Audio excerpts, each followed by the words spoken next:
Bab 821 Pertempuran Kedua. Nama, Kaisar Tertinggi Pedang Penulis, Luan Si Kuangdao. Plus matikan mengatur ulang. Kepala Sekte Pencari Ilmu Pedang pasti telah melakukan banyak perbuatan baik. Untuk sekte manapun, jika mereka bisa memiliki kejeniusan seperti Zhang Fan dalam ratusan tahun, mereka akan sangat bahagia di dalam hati. Bisa dibayangkan setelah pertempuran hari ini, Zhang Fan si pedang gila akan mendapatkan ketenaran di seluruh dunia. Dia akan menjadi bintang baru yang paling mempesona dalam seni bela diri klan manusia dan dipuja serta ditiru oleh banyak seniman bela diri klan manusia. Banyak sekte klan manusia yang akan merayunya. Seperti kata pepatah, butuh waktu 10 tahun untuk mengasah pedang dan ujung tombaknya belum pernah dicoba. Tapi begitu pedangnya terhunus, dunia akan mengenal pahlawannya. Murid yang paling bersemangat di antara kerumunan adalah mereka yang berasal dari sekte pencari ilmu pedang yang terpana dengan penampilan Zhang Fan. Fakta bahwa ahli tak tertandingi seperti itu berasal dari sekte mereka berarti bahwa status sekte pencari ilmu pedang akan meningkat pesat mulai sekarang. Selama mereka berjalan di wilayah utara dengan mengenakan pakaian sekte pencari ilmu pedang, mereka akan diperlakukan dengan hormat dan istimewa. Bajingan ini, bagaimana dia bisa bersembunyi begitu dalam? Wang Juefeng, pria yang sinis, tidak bisa menahan diri untuk tidak bersumpah. Meskipun Wang Juefeng telah lama berspekulasi bahwa Zhang Fan membuat kemajuan pesat dan mungkin Zhang Fan telah melampauinya, di luar imajinasinya bahwa Zhang Fan begitu kuat. Itu tidak masuk akal. Mereka telah berlatih bersama dalam 3 tahun terakhir, dan dia juga telah mempelajari kungfu tertinggi yang dipersembahkan oleh 10 kaisar, namun mengapa Zhang Fan bisa berlatih hingga tingkat seperti itu? Ding Hao sudah menjadi pukulan baginya. Sekarang ada Zhang Fan yang tidak kalah dengan dia sama sekali. Bagaimana dia, mantan instruktur, bisa menjaga harga dirinya? Ada contoh siswa yang melampaui gurunya, yang membuat orang senang membicarakannya. Tapi sekarang dia jauh dilampaui oleh Zhang Fan, yang sangat menyedihkan sehingga orang tidak tahan melihatnya. Ketika orang lain membicarakannya di masa depan, mereka tidak akan pernah menyanjungnya dengan nada iri. Sebaliknya, mereka akan bertanya dengan nada skeptis, apakah pria sinis berjanggut ini adalah instruktur Ding Hao si pecandu pedang dan Zhang Fan si pedang gila dalam seni bela diri. Dia sangat lemah sehingga dia tidak mungkin palsu, bukan? Meong, apakah bocah bodoh ini begitu kuat? Raja Iblis, bulan jahat mengintip ke samping Wang Juefeng dan berkata dengan bingung, itu tidak masuk akal. Dia hampir mengejar hewan peliharaanku. Hewan peliharaan manusiamu. Pria sinis itu tercengang. Ini Little Chap Ding, kata Evil Moon dengan bangga. Baru pada saat itulah pria sinis itu mengerti. Dia berkata dengan nada menghina, sejauh yang saya tahu, Little Chap Ding adalah tuanmu. Kamu kucing pemalas adalah orang bodoh yang dibesarkan oleh Little Chap Ding.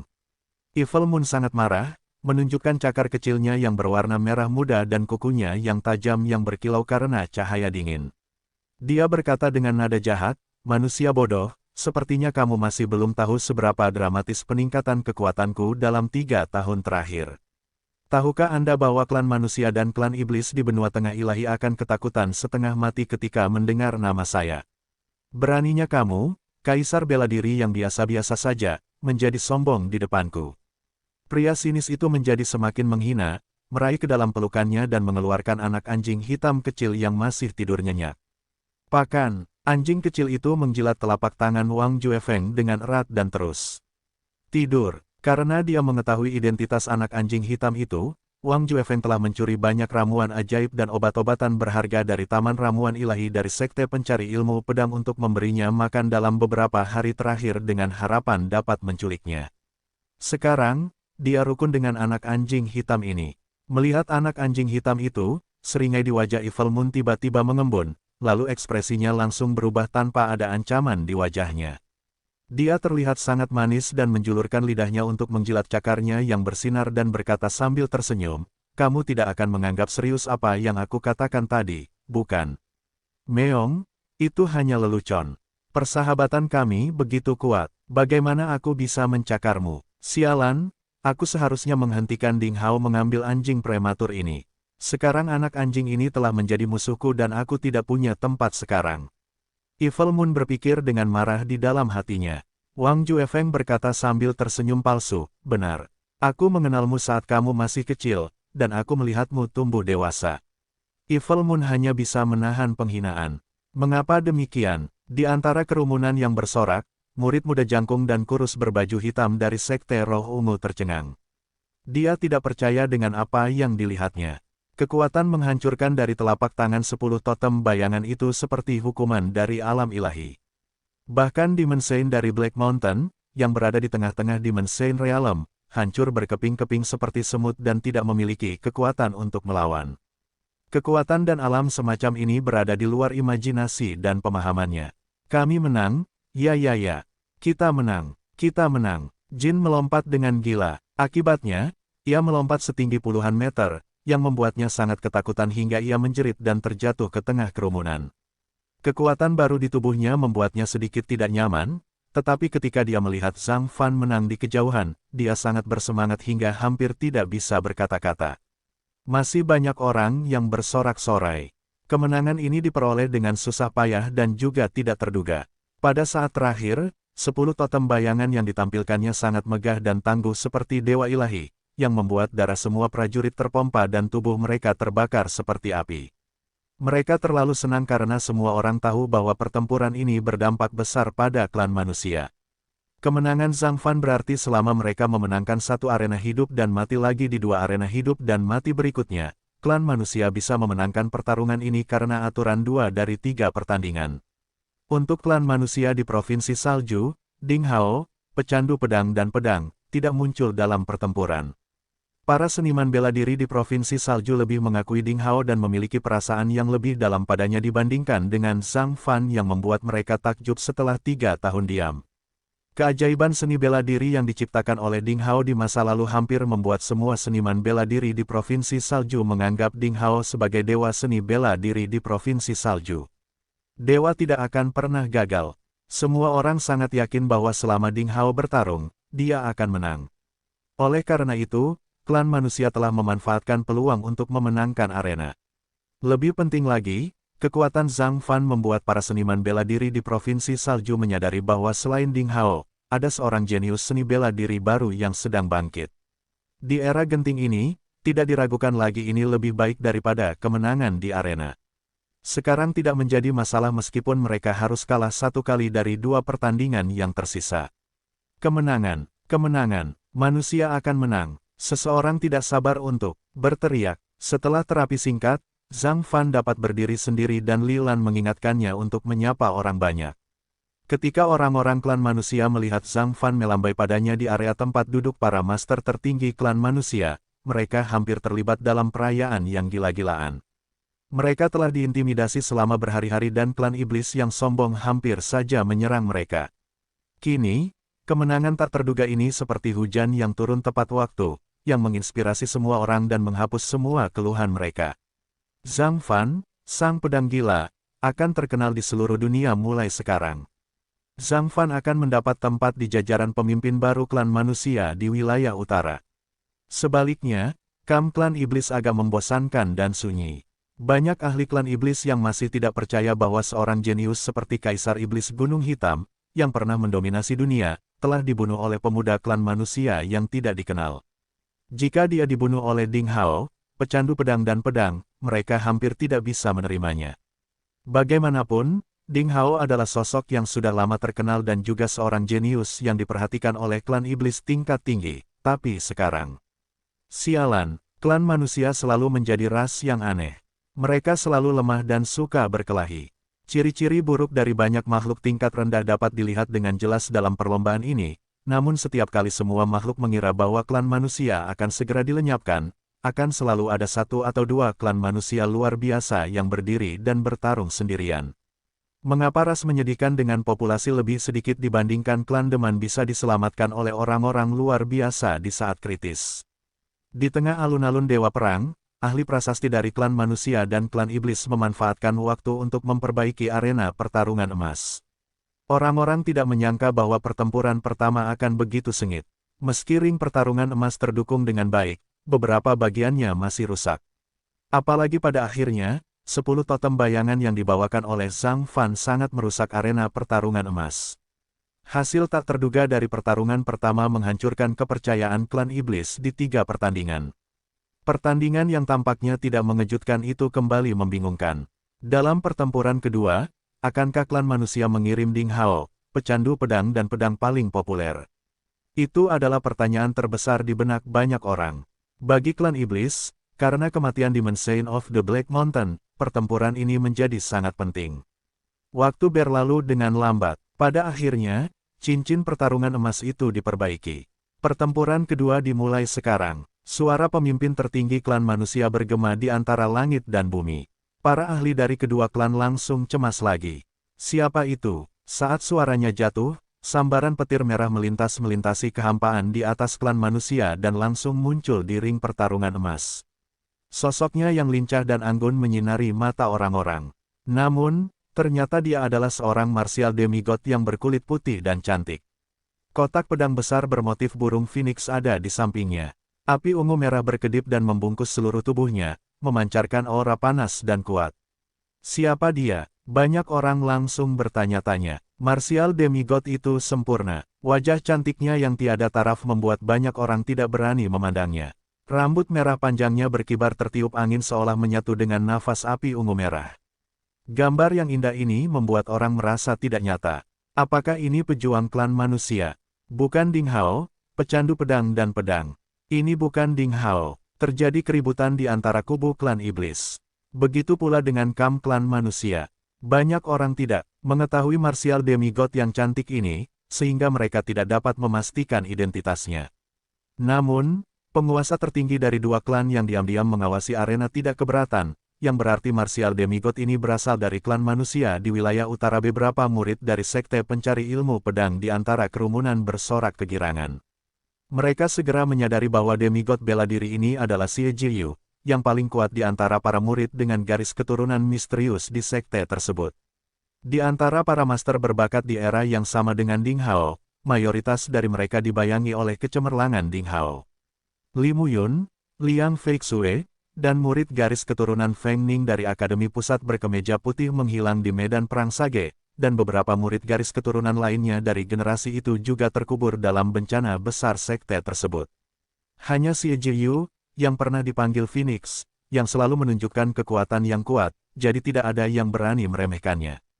Namun, jejak Xie Jiyu menjadi misterius dalam beberapa tahun terakhir, dan banyak murid dari sekte pencari ilmu pedang tidak mengetahui situasinya saat ini. Mereka tidak menyangka dia akan tampil di arena seperti itu hari ini.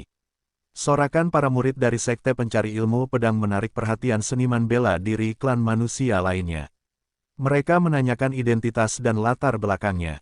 Oleh karena itu, identitas martial demigod dengan cepat menyebar di kerumunan. Ini juga pertama kalinya banyak orang mendengar nama ini. Apakah dia dari sekte pencari ilmu pedang lagi? Sepertinya wanita ini sangat kuat. Sulit membayangkan sekte pencari ilmu pedang, sebagai sekte tingkat ketujuh, memiliki angka seperti itu. Apakah sekte tersebut bermaksud untuk melampaui semua sekte lainnya? Mengapa tidak mengirimkan pecandu pedang dan pedang? Pertarungan kedua ini adalah yang paling krusial. Apakah wanita ini lebih kuat dari Ding Hao? Dalam pertempuran ini, klan iblis akan mengirimkan orang terkuat di antara mereka yang berada di bawah level dewa. Wanita ini dalam bahaya. Sayangnya wajah tiada taraf seperti itu akan hancur di arena hidup dan mati.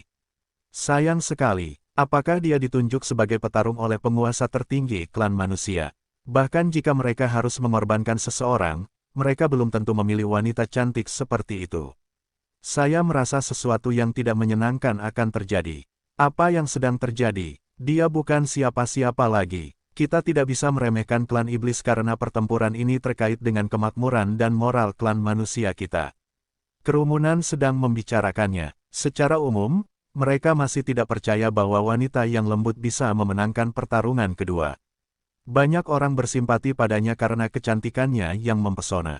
Pejuang wanita selalu dianggap sebagai yang terlemah di dunia.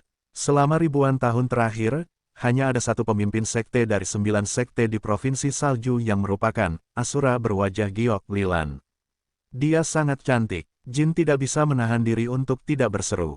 Akan sangat disayangkan jika wanita cantik seperti itu meninggal di arena hidup dan mati. Para pejuang bela diri klan manusia di sekitarnya juga menitikkan air mata dan merasa kasihan pada wanita cantik itu. Hanya Ding Hao yang tersenyum tipis. Mungkin ada sedikit kekhawatiran tentang Zhang Fan sebelumnya, tetapi bagi Xie Jiyu, Ding Hao yakin. 3 tahun yang lalu, gadis ini sangat lemah sehingga dia bahkan tidak bisa lepas dari cambuk panjang seorang pelayan di kolam pembersih pedang. Namun, sekarang dia berubah menjadi orang suci dari Istana Phoenix Abadi yang bertanggung jawab atas klan iblis di wilayah utara. Dalam beberapa tahun terakhir, dia muncul di depan umum dengan wajah palsu, jadi semua makhluk hidup di wilayah utara hanya mengetahui nama orang suci dari Istana Phoenix Abadi, tetapi mereka tidak tahu bahwa orang suci yang kuat ini adalah Xie Jiyu, Phoenix dari Sekte Pencari Ilmu Pedang.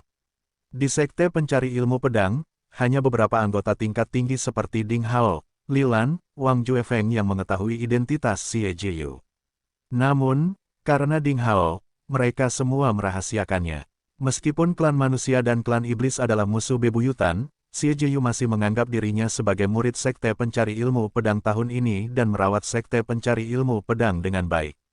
Dalam beberapa bencana, dia dengan tegas berdiri di sisi Sekte Pencari Ilmu Pedang, jadi Li Lan dan yang lainnya tidak terlalu menentang wanita misterius itu. Hanya sedikit orang di wilayah utara yang mengetahui masalah ini. Murid biasa dari Sekte Pencari Ilmu Pedang tidak mengetahuinya. Melihat martial demigod yang cantik dan menawan di arena, Ding Hao juga terpesona sejenak. Apakah kamu murid klan manusia di Provinsi Salju? Kamu berasal dari sekte mana? Di arena, petarung klan iblis telah muncul. Ternyata dia adalah seorang wanita berusia 18 atau 19 tahun. Tubuhnya yang sempurna ditutupi dengan gaun kasa berwarna merah muda dengan kulit berwarna daging yang menjulang.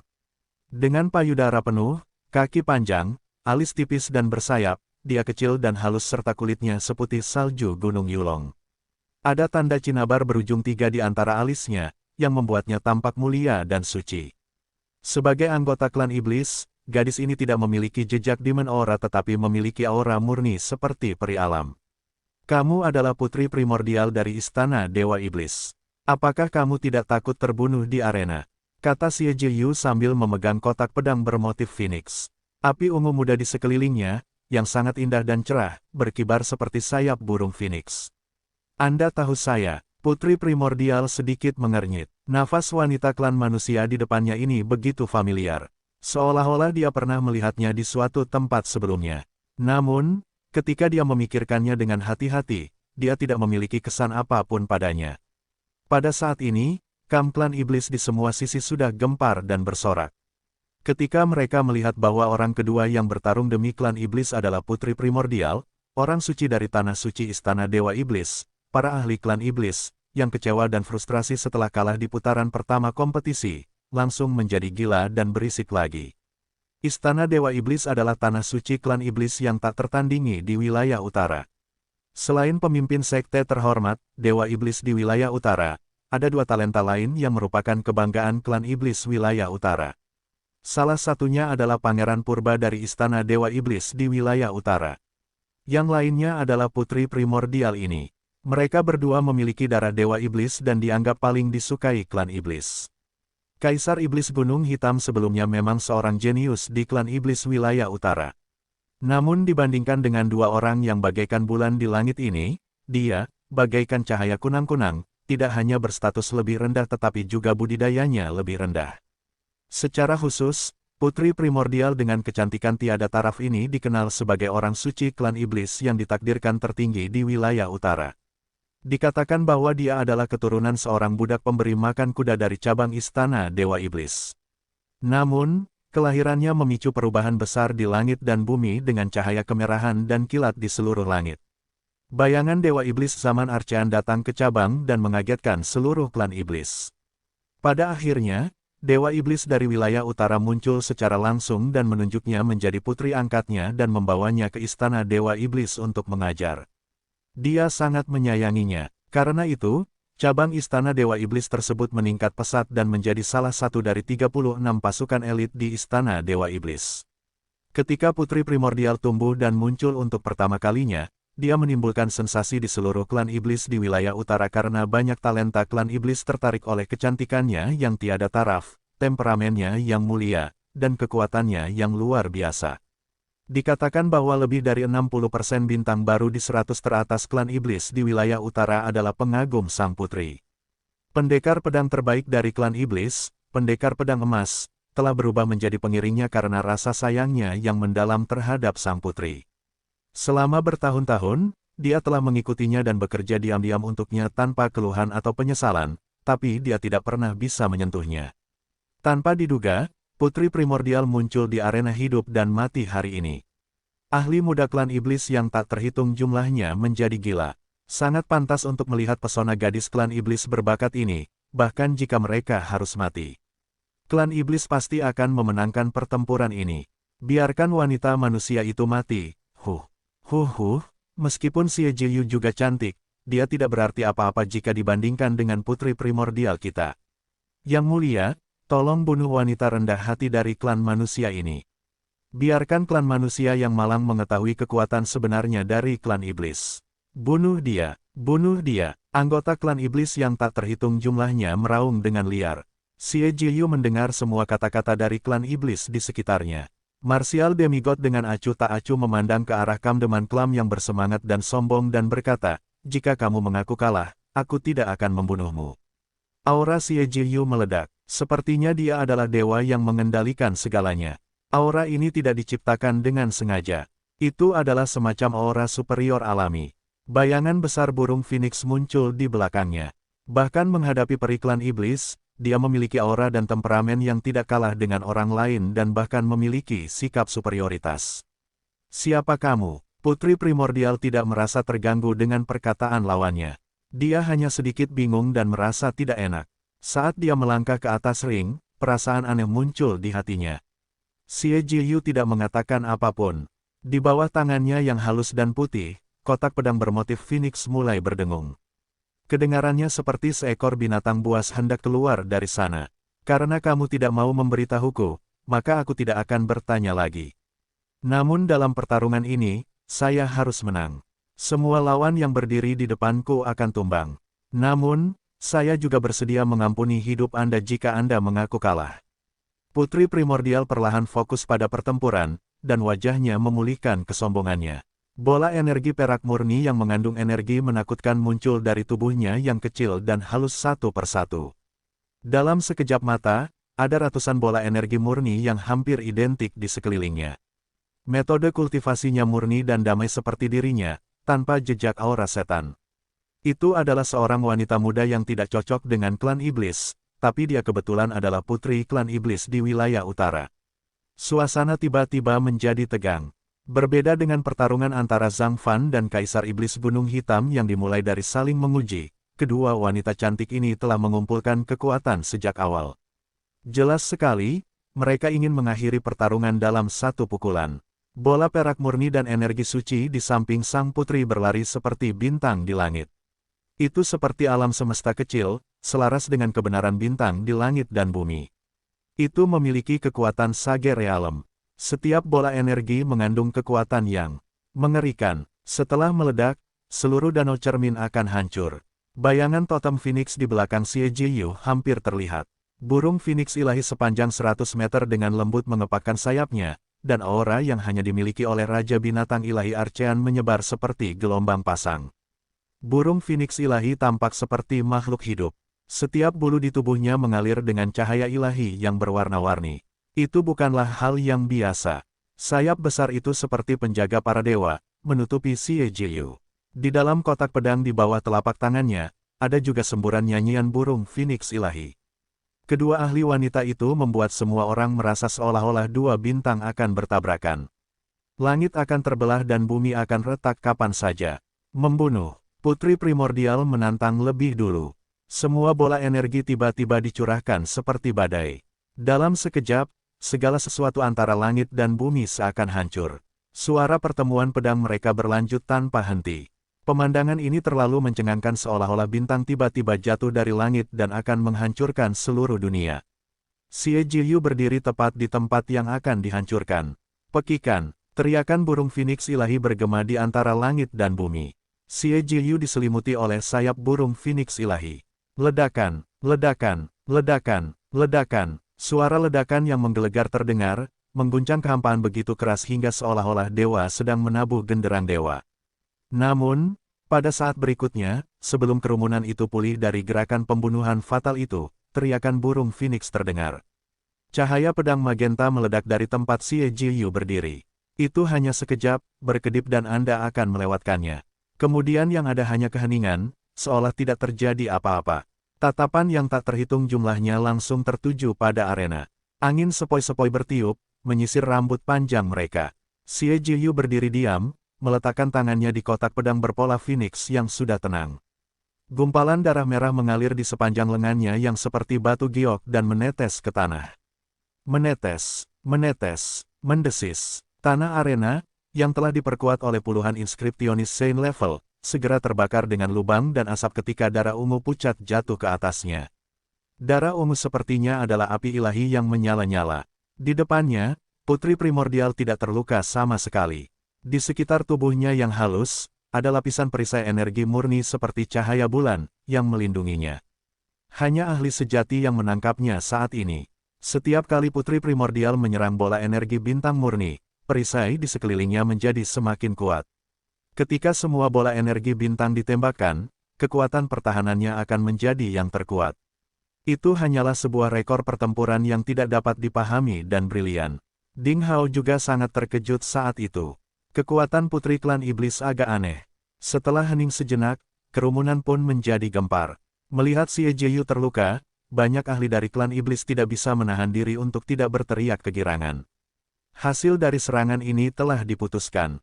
Jelas sekali, Princess of Absolute Beginning lebih baik.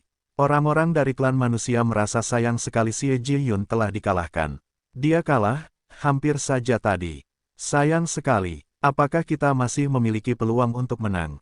Jin menghela nafas dengan para prajurit klan manusia di sebelahnya.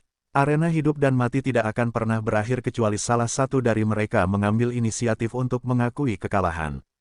Namun, bagi klan manusia dan klan iblis yang telah menjadi musuh selama puluhan ribu tahun, mengakui kekalahan pada kesempatan seperti itu akan lebih buruk daripada kematian. Ding Hao berkata dengan tenang, belum. Teruslah menonton. Mata Jin dan semua orang tertuju pada Ding Hao. Saat itu, banyak orang telah memperhatikan pemuda luar biasa dan tampan berbaju hijau. Dia seperti makhluk abadi yang diasingkan yang auranya tidak pernah bisa ditiru. Selain itu, apa yang dikatakan Ding Hao sebelumnya telah menjadi kenyataan, yang membuat orang memahami bahwa Ding Hao memiliki wawasan yang jauh lebih dalam daripada mereka. Mendengar kata-kata Ding Hao, para prajurit klan manusia mulai bersemangat. Akui kekalahan, atau terus bertarung. Xie Jiyu menatap luka di lengannya. Bola api emas keluar dari lukanya. Kulit putihnya sembuh dalam sekejap, bahkan tidak meninggalkan bekas luka. Darah ungu pucat juga berubah menjadi nyala api. Perisai energi perak di sekitar putri primordial perlahan menghilang.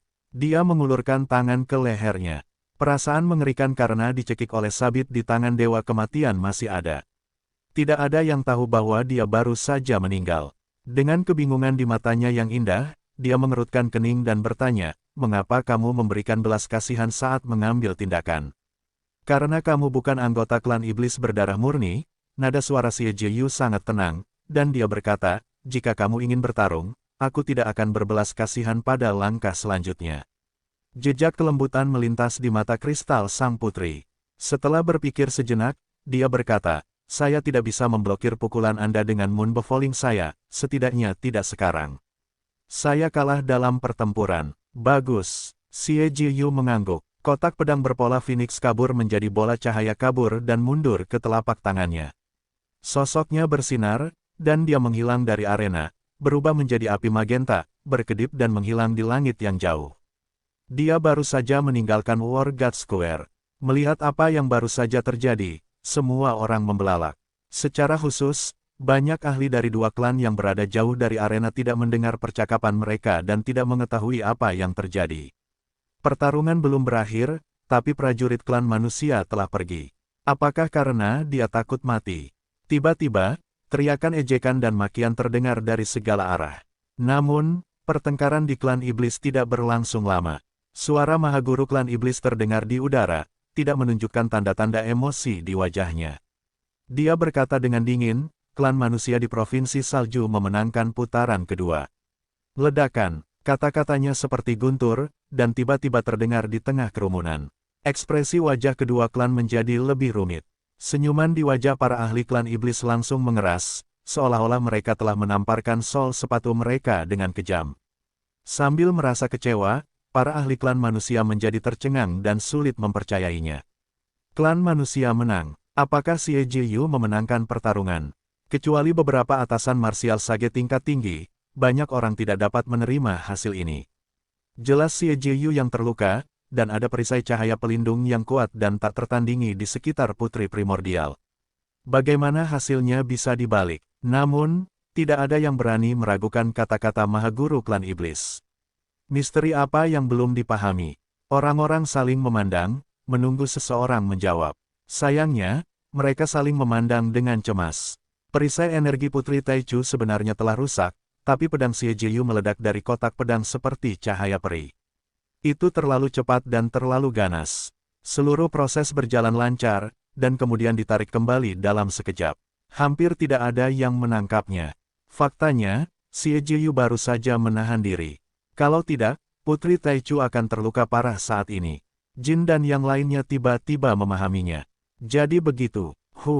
Omong kosong. Meskipun murid jangkung dan kurus berbaju hitam dari Sekte Jiwa Ungu agak mempercayainya, dia masih memprovokasi dia dengan nada menghina. Bagaimana kamu bisa melihat melalui pertarungan level Sein? Anda pembohong. Anda hanya berbicara dengan berpura-pura. Aku tidak percaya kata-katamu. Kata-kata ini membuat beberapa orang kembali merasa bingung. Ding Hao tidak berusaha membela diri. Karena itu tidak perlu. Melihat Ding Hao tetap diam, pemuda jangkung dan kurus berbaju hitam itu akhirnya merasa sedikit lebih lega. Dia berpikir bahwa Ding Hao memiliki hati nurani yang bersalah setelah dibantah, jadi dia tersenyum secara provokatif dan berkata, kamu harus bersikap rendah hati. Jangan berpura-pura menjadi serigala seolah-olah kamu tahu segalanya. Aku sudah melihat terlalu banyak pembohong sepertimu. Sebelum dia menyelesaikan kata-katanya, suara lembut seorang anak kecil tiba-tiba terdengar. Ayah, kenapa kamu bersembunyi di sini? Dua anak berusia 2 atau 3 tahun bergegas keluar dari kerumunan. Orang yang berbicara adalah seorang gadis kecil yang cantik dan berkulit putih, sehalus boneka porselen. Dia sangat imut, mengenakan rok putih dengan kualitas bagus. Sekilas, orang dapat mengetahui bahwa dia dilahirkan dalam keluarga bangsawan. Di belakang gadis kecil itu ada seorang anak laki-laki gemuk dengan aura naif yang menawan. Dagingnya membuatnya menjadi bola salju, memperlihatkan sentuhan susu yang unik. Kenapa kamu ada di sini? Ding Hao tidak menyangka kedua anak kecil ini akan bergabung dengan kerumunan dan menemukannya. Ren Wuxing berkata dengan nada polos, Guru, kami di sini untuk mendukung Anda. Istrimu berkata jika kamu memenangkan putaran ketiga arena hidup dan mati, dia akan memberimu kejutan malam ini. Kata-kata ini begitu ambigu dan memalukan sehingga Ding Hao berharap dia bisa segera membungkam anak itu. Namun, orang-orang di sekitarnya tidak tertawa. Karena mereka semua mendengar kata-kata Ren Wuxing dan menangkap informasi yang sangat penting, pemuda berbaju cian akan bertarung di putaran ketiga arena hidup dan mati. Artinya, dia setidaknya harus berada di level yang sama dengan Zhang Fan, Matt Sabre, dan Xie Jiyu Sang Phoenix. Beberapa orang di tempat itu menarik napas dalam-dalam, sangat terkejut. Ding Hao membungkuk dan menggendong kedua anak itu. Dia tahu bahwa dengan kemunculan mereka, mustahil baginya untuk bersembunyi di tengah kerumunan dan menyaksikan pertempuran. Dia berbalik dan pergi. Setelah beberapa langkah, dia sepertinya teringat sesuatu, kembali ke Jin dan berkata, ngomong-ngomong, saudaraku, kualifikasimu bagus dan kamu bersikap sopan. Karena kamu bukan anggota sekte manapun, kenapa kamu tidak bergabung dengan sekte pencari ilmu pedang? Sejujurnya, kesan Ding Hao terhadap Jin sangat baik dan dia ingin mengembangkannya. Jin tidak merespon sesaat. Apa, kamu bisa menemukanku di sekte pencari ilmu pedang? Ding Hao berbalik dan pergi sambil tersenyum. Anda, apakah kamu juga dari sekte pencari ilmu pedang? Saudaraku, Tuan, siapa namamu? Jin terkejut. Ding Hao. Sebelum dia menyelesaikan kata-katanya, orang-orang merasakan Ding Hao langsung menghilang di depan mata mereka. Namamu Ding Hao, kata Jin tanpa sadar. Tiba-tiba, dia menyadari sesuatu dan benar-benar terpana di tempat seperti tersambar petir. Ding Hao, bagaimana dia bisa menjadi Ding Hao? Ding Hao, pecandu pedang dan pedang. Jin ketakutan melihat pemandangan yang tiba-tiba ini. Semua prajurit klan manusia di sekitarnya juga tercengang. Di sebelah Jin, murid jangkung dan kurus berbaju hitam dari Sekte Jiwa Ungu ketakutan karena kehabisan akal. Dia hanya merasa tubuhnya mati rasa, dan dia merasa tercekik. Ya Tuhan, aku telah mengatakan begitu banyak hal untuk memfitnah Sekte Pencari Ilmu Pedang, dan aku telah mencoba memprovokasi dia secara langsung. Menurut deskripsi senior di sekte tersebut, Ding Hao adalah iblis buas yang tidak suka menuruti nasihat orang lain. Lalu kenapa dia tidak membunuhku karena provokasi gilaku? Rasa dingin yang tak tertahankan muncul dari tulang ekor, meniup pikiran murid dari Sekte Roh Ungu. Melihat orang-orang di sekitarnya keheranan, dia lari dengan malu. Banyak orang di sampingnya memandang Jin dengan iri. Tanpa diduga, kultivator nakal yang tidak memiliki kekuatan atau pengaruh ini memiliki keberuntungan yang begitu besar sehingga dia disukai oleh Ding Hao, pria terbaik saat ini. Dia dipilih oleh Ding Hao dan akan diterima di Sekte Pencari Ilmu Pedang. Jika Jin bergabung dengan Sekte Pencari Ilmu Pedang, dia akan dihargai oleh sekte tersebut. Bahkan jika dia tidak bisa menjadi kaisar bela diri di masa depan, setidaknya dia akan menjadi salah satu ahli seni bela diri terbaik di Provinsi Salju. Kenapa bukan aku yang beruntung? Beberapa orang bertanya-tanya. Setelah terkejut beberapa detik, Jin akhirnya memahami arti kata-kata Ding Hao tadi dan sangat gembira. Memikirkan tentang apa yang terjadi sejak Ding Hao ada di sini, Jin akhirnya memiliki pengetahuan dan pemahaman intuitif tentang Ding Hao, pecandu pedang dan pedang, legenda seni bela diri di Provinsi Salju. Ternyata peluang besar yang dikatakan luhur dan tak tersentuh itu juga kemungkinan besar akan didekati. Idolanya baru saja muncul di sampingnya seperti itu. Bagi Jin, tidak ada sedikit pun kekecewaan. Idolanya, Ding Hao, lebih perkasa dan gagah berani dari yang dia bayangkan, dan juga lebih sempurna. Jin bahkan merasakan aura pada Ding Hao yang belum pernah muncul pada master klan manusia manapun seperti Bai Quan Sui, monster dari Sekte Ilmu Pedang Pemusnahan, dan Song Ke, penjahat jahat. Sensasi yang tak terlukiskan itu bagaikan cahaya surgawi, memberinya harapan dalam hidup. Saat ini, bagi semua penguasa klan manusia, apa yang terjadi di sini dalam waktu kurang dari 2 jam adalah sesuatu yang tidak dapat mereka lupakan seumur hidup mereka. Setelah pertarungan kedua di arena hidup dan mati, pertarungan antara kedua klan hampir kehilangan ketegangan. Aturannya adalah 2 dari 3 di arena hidup dan mati, jadi klan manusia telah meraih kemenangan terakhir. Bagi klan iblis, hasilnya pada umumnya sudah ditetapkan. Bahkan jika mereka memenangkan putaran terakhir, itu hanya akan menyelamatkan bagian terakhir dari wajah klan iblis. Terlebih lagi, banyak orang berpikir bahwa pertempuran terakhir adalah pertempuran tersulit yang harus dimenangkan oleh klan iblis. Karena Ding Hao si pecandu pedang dan pedang, yang jarang dikalahkan sejak debutnya, akan bertarung di pertempuran terakhir atas nama klan manusia di Provinsi Salju. Hanya pemimpin tertinggi klan iblis dan klan manusia yang tahu apa arti nama pecandu pedang dan pedang. Terutama 3 tahun setelah pertempuran di kota Sungai King, kekuatan Ding Hao telah benar-benar mengejutkan kekuatan teratas dari 2 klan di wilayah utara. Ketika Ding Hao muncul di arena emas dengan jubah hijau, para prajurit klan manusia di Provinsi Salju semuanya berteriak. Legenda Ding Hao masih memiliki pengaruh yang besar pada para pejuang Provinsi Salju 3 tahun kemudian. Wajar jika dikatakan bahwa dia telah membalikkan posisi inferior seni bela diri klan manusia di Provinsi Salju sendirian. Di era genting itulah seni bela diri Provinsi Salju menangkis invasi seni bela diri di provinsi asing dan membela martabat klan manusia di Provinsi Salju. Selain itu, dalam 3 tahun terakhir, 7 potongan hitam yang diturunkan Ding Hao hampir menjadi keterampilan tempur wajib bagi banyak sekte moderat dan pembudidaya nakal yang tak terhitung jumlahnya di Provinsi Salju. Itu juga memainkan peran yang tak terbayangkan dalam pertempuran antara klan manusia dan iblis atau binatang buas.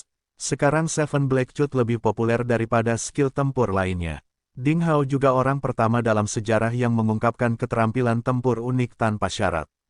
Klan manusia di Provinsi Salju mendapat banyak manfaat dari kemurahan hati Ding Hao. Semua ini menjadikan Ding Hao orang suci yang terlahir kembali dari klan manusia di Provinsi Salju, terutama di mata prajurit kelas menengah dan bawah yang tak terhitung jumlahnya. Dia lebih dari sekedar ahli seni bela diri. Orang-orang dari klan iblis bahkan dikejutkan oleh sorakan dan teriakan menggelegar dari klan manusia saat ini. Bahkan ketika Putri Primordial, peri peringkat pertama klan iblis di wilayah utara muncul, klan iblis tidak segila itu. Orang macam apa yang bisa membuat orang-orang dari klan manusia menjadi begitu gila? Banyak master teratas klan iblis di wilayah utara juga menatap arena emas pada saat yang bersamaan. Ekspresi mereka bervariasi dan mata mereka rumit, tidak memberikan petunjuk apa yang sedang mereka pikirkan. Di kamp istana Dewa Iblis di kejauhan, Putri Primordial, yang telah kembali dari pertempuran, berdiri dengan tenang di aula utama. Dia menyaksikan arena emas dari jauh dengan cahaya aneh menari di matanya dan berbisik, "Apakah itu Ding Hao?" Sebuah suara dingin terdengar di belakang. "Apa, adikku tercinta yang bangga telah jatuh cinta pada tuan dari klan manusia?" Saat langkah kaki yang berat mendekat, seorang pria jangkung dan kuat berjalan perlahan ke arahnya dengan bayangan hitam. Itu adalah seorang pemuda dari klan iblis dengan alis tebal dan mata besar. Kulit perunggunya bersinar dengan kilau halus di bawah matanya. Dia tampak seperti tetangga dengan senyuman di wajahnya. Tidak ada satupun jejak aura jahat pada dirinya. Rambut perak panjangnya seperti air terjun perak yang mengalir dari surga ke-9 seolah memberitahu orang-orang bahwa dia tidak dapat dihentikan. Di kedua sisi keningnya ada sepasang tanduk hitam penuh pola merah tua yang menusuk ke langit. "Jika Ding Hao bisa mengalahkanmu, bagaimana jika aku menjadi selirnya?" Mengetahui siapa yang ada di belakangnya, Putri Primordial berkata dengan acuh tak acuh tanpa menoleh ke belakang. "Hahaha." Pemuda dari klan iblis tertawa dan berkata, "Sudah lama sekali sejak hal itu terjadi. Adikku sayang, apakah kamu masih mengingatnya? Saya tidak akan pernah melupakannya," kata Putri Primordial kata demi kata tanpa menoleh ke belakang. Pemuda itu berkata dengan percaya diri, "Baiklah, saya akan membunuh Ding Hao dulu. Harapanmu akan pupus." Dia adalah Pangeran Purba, perwakilan klan iblis dalam pertempuran ketiga arena hidup dan mati. Dia menjadi orang pertama dalam urutan suksesi tahta istana Dewa Iblis, tempat paling suci klan iblis di wilayah utara. Dia juga dikatakan memiliki darah paling murni dari Dewa Iblis di nadinya. Di klan iblis wilayah utara, namanya sama beratnya dengan gunung. Selain Dewa Iblis sendiri, hampir tidak ada seorang pun di seluruh klan iblis di wilayah utara yang bisa menandinginya. Dia telah melakukan apa yang ingin dia lakukan. Dia juga telah menghancurkan semua yang tidak dia inginkan. Tidak ada yang bisa bertentangan dengan keinginannya. Bahkan ketika seluruh wilayah utara gemetar ketakutan karena penampilan Ding Hao, Pangeran Purba tidak pernah menganggap serius kejeniusan klan manusia ini. Sifat posesifnya hanya ada pada hatinya, bukan pada penampilannya. Setiap orang di klan iblis hanya memiliki satu kesempatan untuk berkultivasi menjadi manusia dan memilih wujud manusia. Oleh karena itu, ketika tiba gilirannya, dia memilih penampilan yang sangat biasa dengan alis tebal dan mata besar daripada yang sangat tampan. "Menurutku legenda seni bela diri.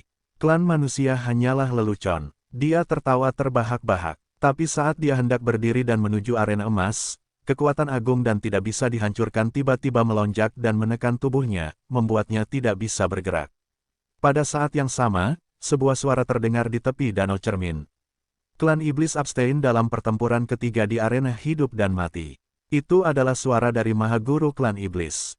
Begitu dia mengumumkan berita itu, tepi danau cermin menjadi sunyi senyap. Semua makhluk saling memandang dengan cemas, tidak berani mempercayai apa yang baru saja mereka dengar. Klan iblis telah abstain. Klan iblis, yang dikenal sebagai klan terkuat di wilayah utara dan memiliki banyak pemimpin absolut, telah abstain dalam pertempuran terakhir. Kalah dalam pertarungan akan lebih mudah diterima daripada menyerah. Keputusan tersebut merupakan bentuk pengakuan kekalahan yang buruk.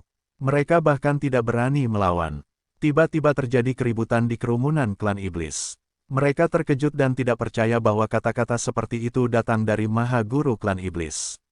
Bahkan di tengah kerumunan tempat para pemimpin tertinggi klan iblis berkumpul, banyak kepala sekte besar dan orang suci iblis juga berdiri dengan takjub, tidak memahami mengapa Maha Guru mengambil keputusan seperti itu.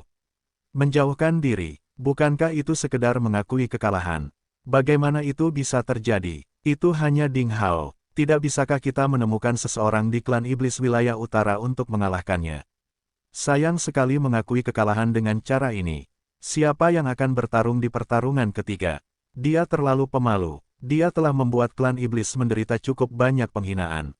Dia tidak pantas menjadi iblis. Kita tidak bisa abstain. Biarkan aku bertarung dengan Ding Hao. Seorang master dari klan iblis berteriak, tidak mau menerima penghinaan. Dia melompat dan bergegas menuju arena emas. Bahkan jika dia mati, dia akan bertarung di pertempuran terakhir atas nama klan iblis. Namun, kekuatan yang luar biasa melintas dan menariknya kembali dari belakang. Tidak ada seorang pun yang bisa mendurhakai keputusan yang dibuat oleh Mahaguru. Bahkan pemimpin absolut di tingkat orang suci pun tidak dapat menantang martabat Mahaguru. Perilaku seperti itu dalam banyak kasus akan langsung membuat orang tersebut mati. Untungnya, Mahaguru klan iblis tidak terprovokasi hari ini dan tidak membunuh siapapun. Aura semegah laut menyapu perkemahan klan iblis. Para tuan dari klan iblis yang marah berhenti. Pada saat yang sama, di depan aula utama tempat istana Dewa Iblis berada. Kamu, beraninya kamu menghentikanku. Wajah Pangeran Purba memerah. Dia berjuang sekuat tenaga tetapi tidak bisa bergerak sedikitpun.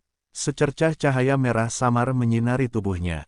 Kekuatan luar biasa di atas kepalanya sepertinya hancur karena beban seluruh dunia. Bahkan Pangeran Purba dengan kekuatan yang luar biasa tidak bisa bergerak sama sekali.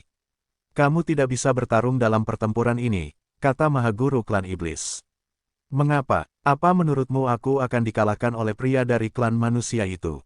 Pangeran Purba mencibir dan berhenti meronta. Namun, matanya dipenuhi api amarah yang membara seolah-olah gunung berapi meletus. Dia bertindak seolah-olah dia tidak menganggap serius Mahaguru klan iblis, dengan kekuatan Cian yang tak terlihat berkedip-kedip, sosok yang menjulang muncul di luar aula utama. Meskipun dia tidak melepaskan auranya dengan sengaja, kekuatan ilahi yang menembus ruang menunjukkan bahwa sosok ini adalah master tingkat dewa dari klan iblis yang bertanggung jawab atas segalanya. Ayahmu yang mengambil keputusan, kata kekuatan tak kasat mata berwarna cian dengan dingin. Dia, apakah dia masih tahu bahwa aku adalah putranya? Pangeran Primeval, mencibir, ketua istana selalu sangat baik padamu. Sebelum kekuatan tak kasat mata cian menyelesaikan kata-katanya, Pangeran Primeval tiba-tiba menjadi marah dan berteriak, diam.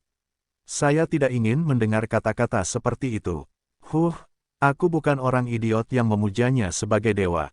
Apa aku tidak tahu apa yang dia pikirkan? Baginya, kami kalah dengan anak haram. Mengapa dia melahirkan kita? Kamu salah paham, kekuatan Cian yang tak terlihat itu masih dalam nada acuh tak acuh. Pangeran Primeval mendengus dengan nada menghina. Dia tidak ingin berkata apa-apa lagi. Pernahkah Anda memikirkan tentang apa yang telah Anda lakukan selama ini? Jika ada orang lain yang melakukan hal yang sama, saya khawatir mereka akan hancur menjadi debu. Kekuatan tak kasat mata berwarna cian itu dengan penuh kesabaran. Pangeran Primeval berbalik dan pergi sambil mencibir. Kau hanya anteknya. Siapa yang mengizinkanmu memberiku pelajaran? Pangeran Primeval berkata dengan nada yang sangat kasar, saat aku memasuki alam abadi, hal pertama yang akan aku lakukan adalah membunuhmu. Kekuatan Cian yang tak terlihat menghela nafas. Dia menggelengkan kepalanya dan berkata, saya menantikan hari Anda memasuki alam abadi. Sebelum itu, jangan memprovokasi Ding Hao, jika tidak, saya tidak akan menunjukkan belas kasihan. Pangeran Primeval bergerak secepat kilat dan menghilang. Kemana perginya ayah angkatku dan yang lainnya? Putri primordial yang selama ini diam, tiba-tiba bertanya. Mereka meninggalkan dunia ini, kata kekuatan Cian yang tak terlihat dengan acuh tak acuh. Putri primordial tercengang, apakah mereka benar-benar mati? Selain tanah tanpa batas, ada banyak dunia lain. Kekuatan Cian yang tak terlihat masih dalam nada acuh tak acuh. Sikapnya terhadap Putri primordial sama sekali berbeda dengan sikap terhadap Pangeran Purba. Dia berkata, tahukah Anda mengapa alam abadi yang legendaris tidak pernah muncul di tanah tanpa batas selama puluhan juta tahun? Mengapa? Tanya Putri primordial. Dia tidak keberatan dengan nada acuh tak acuh dari kekuatan Cian yang tak terlihat. Yang jelas dia sudah terbiasa. Karena jika ingin menjadi abadi, kamu harus melakukannya di negeri dongeng. Karena tanah tanpa batas bukanlah negeri dongeng, tidak ada seorang pun yang bisa menjadi makhluk abadi di sini. Sederhana saja, setelah mengatakan itu, kekuatan Cian yang tak terlihat berbalik dan berjalan menuju bagian dalam aula. Mendengar itu, Putri primordial sangat bersemangat. Dia sepertinya memahami sesuatu dan berkata dengan heran, maksudmu, ayah angkatku telah pergi ke negeri dongeng. Kamu harus memikirkannya sendiri, kekuatan Cian yang tak terlihat terdengar sedikit tidak sabar. Putri primordial tersenyum dan berkata, ayah angkatku memintamu untuk memberitahuku hal ini, bukan? Jika tidak, dengan karaktermu, kamu tidak akan menceritakannya kepadaku. Kekuatan Qian yang tak kasat mata membuat jeda sebentar, tidak berkata apa-apa. Benar saja, kamu hanyalah antek ayah angkatku. Senyuman dingin muncul di wajah putri primordial seolah-olah mata air dingin perlahan mengalir di gunung salju. Dia berkata, saat aku memasuki alam abadi, hal pertama yang akan aku lakukan adalah membunuhmu. Kurang pengetahuan, beraninya kamu, kekuatan Qian yang tak terlihat menghilang. Di War God Square, klan iblis yang berisik dan memalukan perlahan-lahan bubar. Absennya Mahaguru klan iblis merupakan pukulan telak bagi ego para penguasa klan iblis. Banyak di antara mereka yang merasa marah sekaligus merasa benar, namun tak seorang pun berani menentang kehendak Mahaguru. Mereka datang dengan tujuan menyaksikan klan manusia disiksa sampai mati, menantikan pembantaian yang cukup untuk dicatat dalam sejarah. Namun berakhir dengan kegagalan, yang paling pahit seolah menyaksikan rasa malu dan hina yang membara, memakukannya pada tiang rasa malu. Banyak penguasa klan iblis yang sangat marah hingga ingin membunuh mereka. Namun saat mereka melihat sosok Qian di arena emas, seluruh amarah dan keberanian mereka lenyap dalam sekejap, seolah disiram seember air es. Kekuatan macam apa yang dia miliki di dunia ini? Mengapa Mahaguru klan iblis secara pribadi mengumumkan bahwa mereka pada akhirnya abstain? Para penguasa klan iblis, yang meremehkan legenda pecandu pedang dan pedang, merasa berhati dingin saat ini. Jika mereka punya pilihan lain, Mahaguru klan iblis tidak akan memilih untuk abstain. Di antara 3 pertarungan di arena hidup dan mati ini, 2 kekalahan tak terduga pertama telah secara serius menghilangkan keangkuhan dan keangkuhan klan iblis. Namun, kerusakan yang mereka timbulkan terhadap kepercayaan diri para penguasa klan iblis lebih kecil dibandingkan pertempuran terakhir. Kekuatan Zhang Fan dan Xie Jiyu mengejutkan para penguasa klan iblis, tetapi tidak bisa membuat mereka takut. Kemenangan Ding Hao tanpa pertarungan membuat para empu klan iblis yang mengaku sebagai penguasa negeri Infinity dilanda kegugupan. Itu adalah ketakutan akan hal yang tidak diketahui. Hanya butuh waktu untuk menyelesaikan satu kalimat untuk mengubah sikap mereka dari menghina menjadi takut. Pada saat yang sama, klan manusia telah sepenuhnya menjadi lautan hijau yang bergelombang. Semua orang bersorak dan bersorak sekuat tenaga. Awalnya mereka mengira bahwa 3 pertarungan di arena hidup dan mati hanyalah pengorbanan demi kompromi dan himne tragis. Banyak dari mereka telah bersiap untuk menguburkan jenazah para pahlawan klan manusia jika mereka mati dalam pertempuran. Meskipun suasana tragis menyelimuti klan manusia, mereka disambut oleh 3 kemenangan epik. Dalam pertempuran antara para pejuang di Provinsi Salju Kecil dan penguasa baru klan iblis di wilayah utara, para pejuang Provinsi Salju meraih kemenangan luar biasa. Pada akhirnya, klan iblis bahkan kehilangan keberanian untuk bertarung. Bagi klan manusia, itu adalah pertempuran terbesar dan paling legendaris melawan klan iblis dalam ribuan tahun. Itu pantas untuk dikenang dalam sejarah. Sungguh mengasyikkan, mencari ilmu pedang, tidak ada penyesalan di Sekte Pencari Ilmu Pedang. Pada awalnya, hanya beberapa murid dari Sekte Pencari Ilmu Pedang yang bersorak. Namun, pada akhirnya, banyak prajurit dari Provinsi Salju dan bahkan prajurit dari provinsi lain mulai bersorak dengan tangan terangkat. Saat itu, kata pencarian ilmu pedang cukup menginspirasi dan menggembirakan semua orang.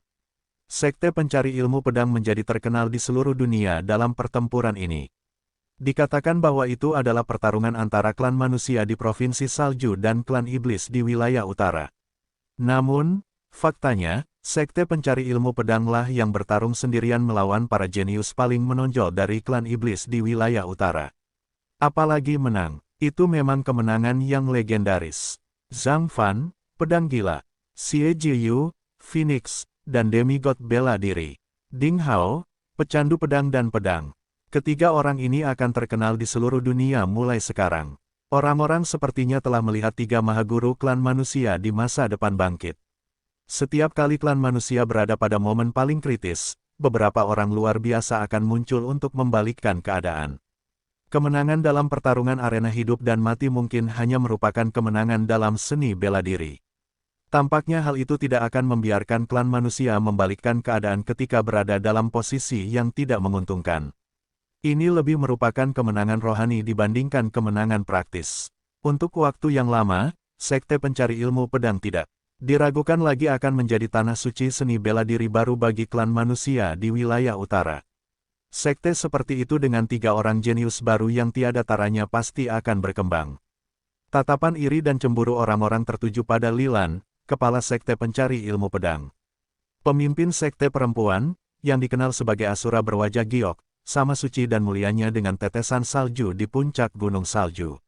Jagoan besar yang tak terhitung jumlahnya dari pasukan terkemuka dan sekte klan manusia di wilayah utara segera memberi selamat kepada Lilan dan mencoba menjalin hubungan dengannya.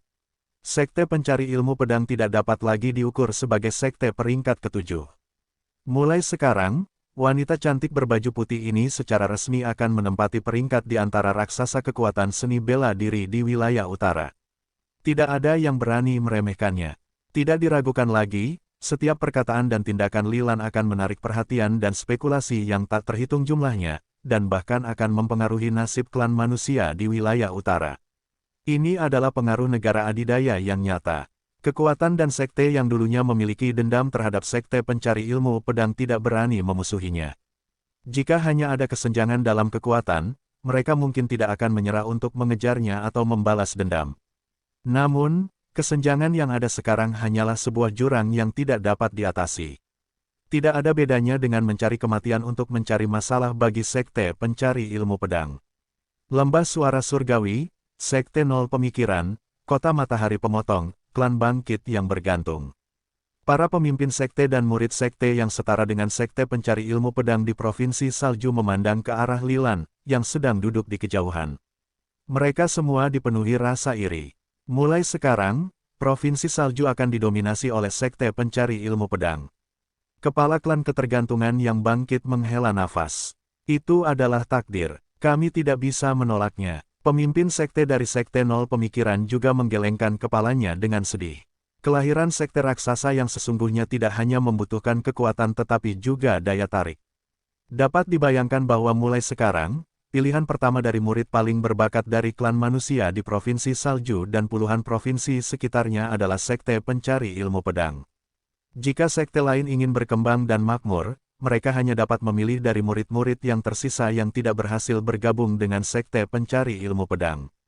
Dalam jangka panjang, siapa yang bisa mengalahkan sekte pencari ilmu pedang?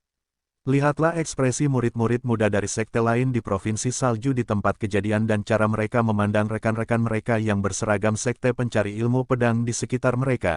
Seseorang dapat mendeteksi rasa iri yang tak tertahankan dan tidak dapat disembunyikan di mata mereka. Mengapa sekte kita tidak memiliki orang jenius yang tiada taranya seperti Ding Hao, Zhang Fan, dan Xie Jiyu? Betapa hebatnya jika saya bisa bergabung dengan sekte pencari ilmu pedang. Ini hampir seperti apa yang dipikirkan oleh semua murid klan manusia di Provinsi Salju. Ding Hao, datanglah menemuiku. Suara Mahaguru klan manusia berdering, memanggil Ding Hao. Hal ini memicu serangkaian spekulasi yang membuat iri. Bahkan Mahaguru wilayah utara akan memanggil Ding Hao secara langsung. Apakah itu berarti dia menegaskan bahwa Ding Hao tumbuh menjadi tokoh tertinggi di wilayah utara, jadi dia harus memperlakukannya dengan serius. Ding Hao berjalan menyusuri arena. Di sekelilingnya terdengar sorak-sorai dan teriakan terus-menerus. Banyak murid dari sekte pencari ilmu pedang berkumpul di sekitar arena. Pemimpin sekte, Ding Hao adalah orang pertama yang tersenyum dan memberi hormat kepada Lilan. Lilan mengangguk, berpura-pura memberi perintah. Di depan banyak orang, dia tidak bisa bersandar di pelukan Ding Hao seperti seorang wanita. Bagaimanapun, dia adalah kepala dari sekte pencari ilmu pedang. Ding Hao menyeringai dan tidak berkata apa-apa lagi. Lilan sempurna, namun, ketika ada orang lain, dia selalu bertindak sebagai kepala sekte. Melihatnya sombong dan bangga seperti peri mistik Gunung Surgawi, Ding Hao merasa sedikit bersemangat. Dia memikirkan betapa senangnya dia dan bagaimana Lilan terengah-engah dan mengerang dengan menggoda. Kakak senior Ding, Zhang Fan menyapa sambil tersenyum. Sejak dulu, Zhang Fan telah membayangkan bahwa dia bisa bertarung berdampingan dengan Ding Hao di medan perang yang sama. Namun, pada saat itu, Zhang Fan memiliki kualifikasi yang biasa-biasa saja. Dia bahkan tidak dapat menghasilkan benih Qi dengan sukses bahkan setelah berbulan-bulan berkultivasi. Jika dibandingkan dengan Ding Hao, pemenang kompetisi 5 akademi, kesenjangan kekuatannya terlalu besar. Hampir tidak ada yang bisa membayangkan bahwa Zhang Fan akan menjadi begitu kuat 5 atau 6 tahun kemudian. Namun, hari ini, Zhang Fan akhirnya membuktikan dirinya. Bagi Zhang Fan, menjadi terkenal di dunia mungkin bukanlah hal yang dia pedulikan. Yang penting baginya adalah dia akhirnya bisa berdiri di sisi Ding Hao dan mengambil beban darinya dengan pedang di tangan. Ding Hao tertawa terbahak-bahak dan membuka tangannya untuk memeluk Zhang Fan dengan erat. Cedera pemburu muda itu pada dasarnya telah sembuh. Dengan dukungan ramuan ajaib yang melimpah dan obat-obatan yang berharga serta keterampilan pemurnian ramuan dari Sekte Pencari Ilmu Pedang, dia hanya perlu pulih selama 3 hari atau 5 hari. Meong, orang ini adalah hewan peliharaan manusiaku. Haha, seleraku bagus. Evil Moon melompat dari bahu Wang Juefeng ke kepala Ding Hao, mengumumkan wilayahnya dengan penuh semangat. Kucing gendut, jangan mengacaukan tatanan rambut ayahku. Ding Tianxuang memelototi bulan jahat. Evil Moon hanya bisa berjongkok dengan getir di bahu Ding Hao. Meong, aku menjadi kurang penting. Evil Moon merasa sedih. Pada masa itu, dia jelas merupakan orang yang paling penting. Sekarang dia tidak bisa mengalahkan kupu-kupu kecil atau anak anjing hitam, dan harus menghibur kedua anak kecil, Ding Tianxuang dan Ren Wuxing. Aduh, hidup ini sulit. Sementara para murid dari Sekte Pencari Ilmu Pedang bersorak, banyak tokoh besar dari Sekte Klan Manusia di wilayah utara datang untuk menyambut Ding Hao dan Zhang Fan. Bagaimanapun, akan bermanfaat bagi mereka untuk mengenal Mahaguru Klan Manusia di masa depan. Ding Hao merasa sedikit pusing. Saya akan bertemu dengan Mahaguru terlebih dahulu. Ding Hao menemukan alasan dan melarikan diri. Mengetahui bahwa Ding Hao akan bertemu dengan Mahaguru Klan Manusia, orang-orang berhenti mengganggunya dan secara otomatis memberi jalan untuknya. Namun, pemburu muda Zhang Fan harus terus menyapa dan menghubungi semua orang besar ini. Ketika Ding Hao tiba di kantor pusat Inspektur Provinsi Salju, Penatua Chen yang berambut putih sudah menunggu di gerbang aula utama. Ini adalah kedua kalinya Ding Hao datang ke sini. Segalanya tampak tidak berubah. Namun, dia sedikit terkejut melihat Penatua Chen, pelayan misterius Ding Honglei. Kenapa dia tiba-tiba muncul di sini? Apakah Ding Honglei juga ada di Istana Suci? Ikuti aku. Penatua Chen masih tanpa ekspresi. Dia berkemas dan memimpin jalan. Apa yang dilihat Ding Hao ketika mengikuti Penatua Chen sampai ke kedalaman tampak familiar baginya. Dalam keadaan kesurupan, dia sepertinya telah kembali ke saat pertama kali dia melihat Ding Honglei. Pada saat itu, Penatua Chen juga yang memimpin. Namun, dibandingkan dengan kegelisahannya saat itu, Ding Hao jauh lebih tenang sekarang. Inilah kami, masuklah sendiri. Penatua Chen berdiri di pintu melengkung aula luar dan menunjuk ke dalam. Mungkinkah wanita misterius itu, Ding Honglei, sedang menungguku? Hingga saat ini, Ding Hao belum mengetahui apa itu Ding Honglei di Istana Suci Embun Beku misterius di wilayah utara.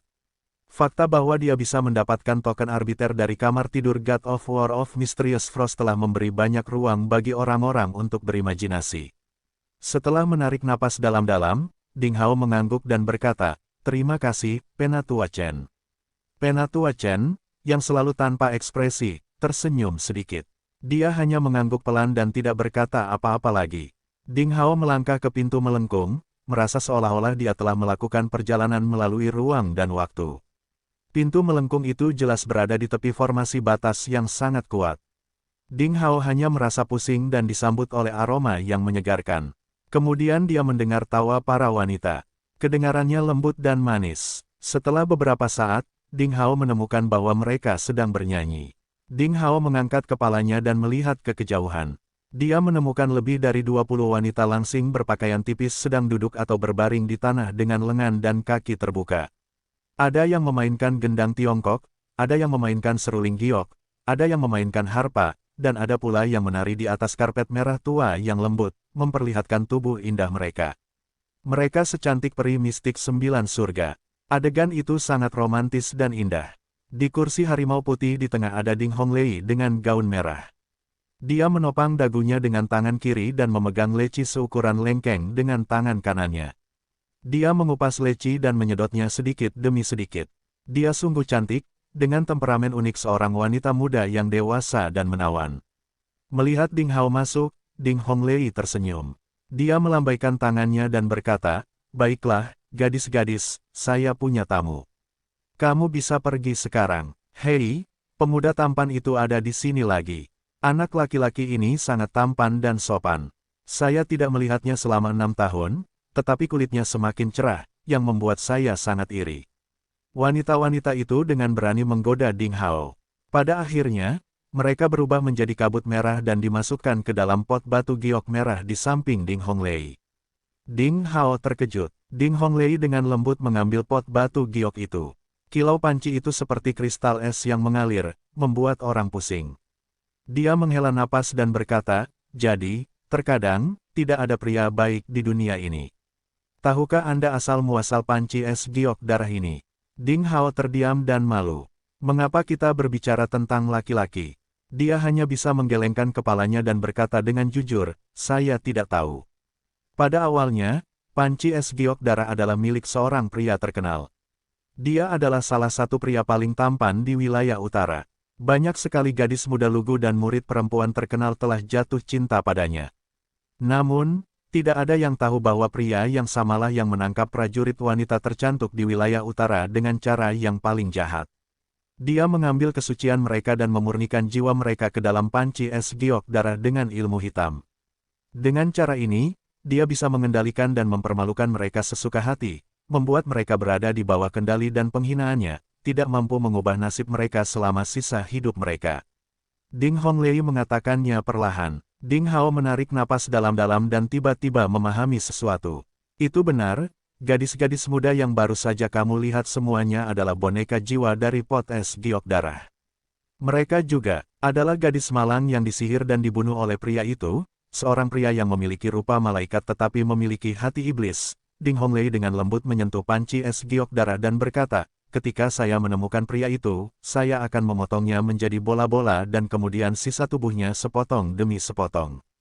Aku akan memurnikan jiwanya dan memasukkannya ke dalam panci es giok darah. Dia akan menanggung api yang membara dan tidak pernah memiliki kesempatan untuk menyingkirkannya." "Kerja bagus," Ding Hao mengangguk dan berkata, "jika saya bertemu orang ini, saya akan menyiksanya." Ding Honglei berkata sambil tersenyum, "Ayo. Sejauh yang aku tahu, ada banyak gadis di sekitarmu. Apa yang akan kamu lakukan? Apakah kamu hanya akan mencintai satu wanita atau memperlakukan semua orang dengan adil?" Ding Hao mengerutkan kening. "Mengapa kamu membicarakan aku sekarang?" "Yah, nak, kamu hanya perlu mengingat satu hal. Hal terindah di dunia adalah air mata wanita. Hal yang paling mengerikan juga adalah air mata wanita. Jangan pernah mengecewakan wanita yang mencintaimu." Mendengar ini, Ding Hao terlihat serius. Dia tertegun dan tanpa sadar mengangguk. Dia tidak dapat menahan perasaan bahwa Ding Honglei mengatakan begitu banyak kepadanya hari ini hanya untuk mencerahkannya. Tapi saat ini, Ding Honglei menyerahkan panci es giok darah kepadanya dan berkata, "Ini untukmu." Ding Hao tercengang. Dia tidak tahu apa maksudnya. "Anda memiliki sesuatu yang dapat membantu gadis-gadis malang ini," kata Ding Honglei. Tiba-tiba Ding Hao memikirkan sesuatu. Dia segera mengerti apa maksud Ding Honglei. Cakram samsara surgawi. Jika dia ingin membebaskan jiwa dewa di panci es giok darah, dia harus menggunakan kekuatan reinkarnasi artefak ilahi, cakram samsara surgawi. Namun, dia belum menguasai penggunaannya, dan tidak selalu membuahkan hasil. Dia harus menyingkirkan panci es giok darah terlebih dahulu. Hanya ketika dia menguasai cakram samsara surgawi dia dapat membantu mereka dengan kekuatan reinkarnasi. "Haha, nak, jangan meremehkan gadis-gadisku. Meskipun mereka telah kehilangan tubuh fisiknya, mereka tetap mempertahankan kekuatannya karena ilmu hitam. Mereka tidak kalah kuatnya dengan martial sage." Ding Honglei mengedipkan matanya. Ding Hao terkejut. Kemampuan tempur seorang martial sage. Apakah itu berarti 24 jiwa dewa wanita cantik di pot es giok darah setara dengan 24 petapa bela diri?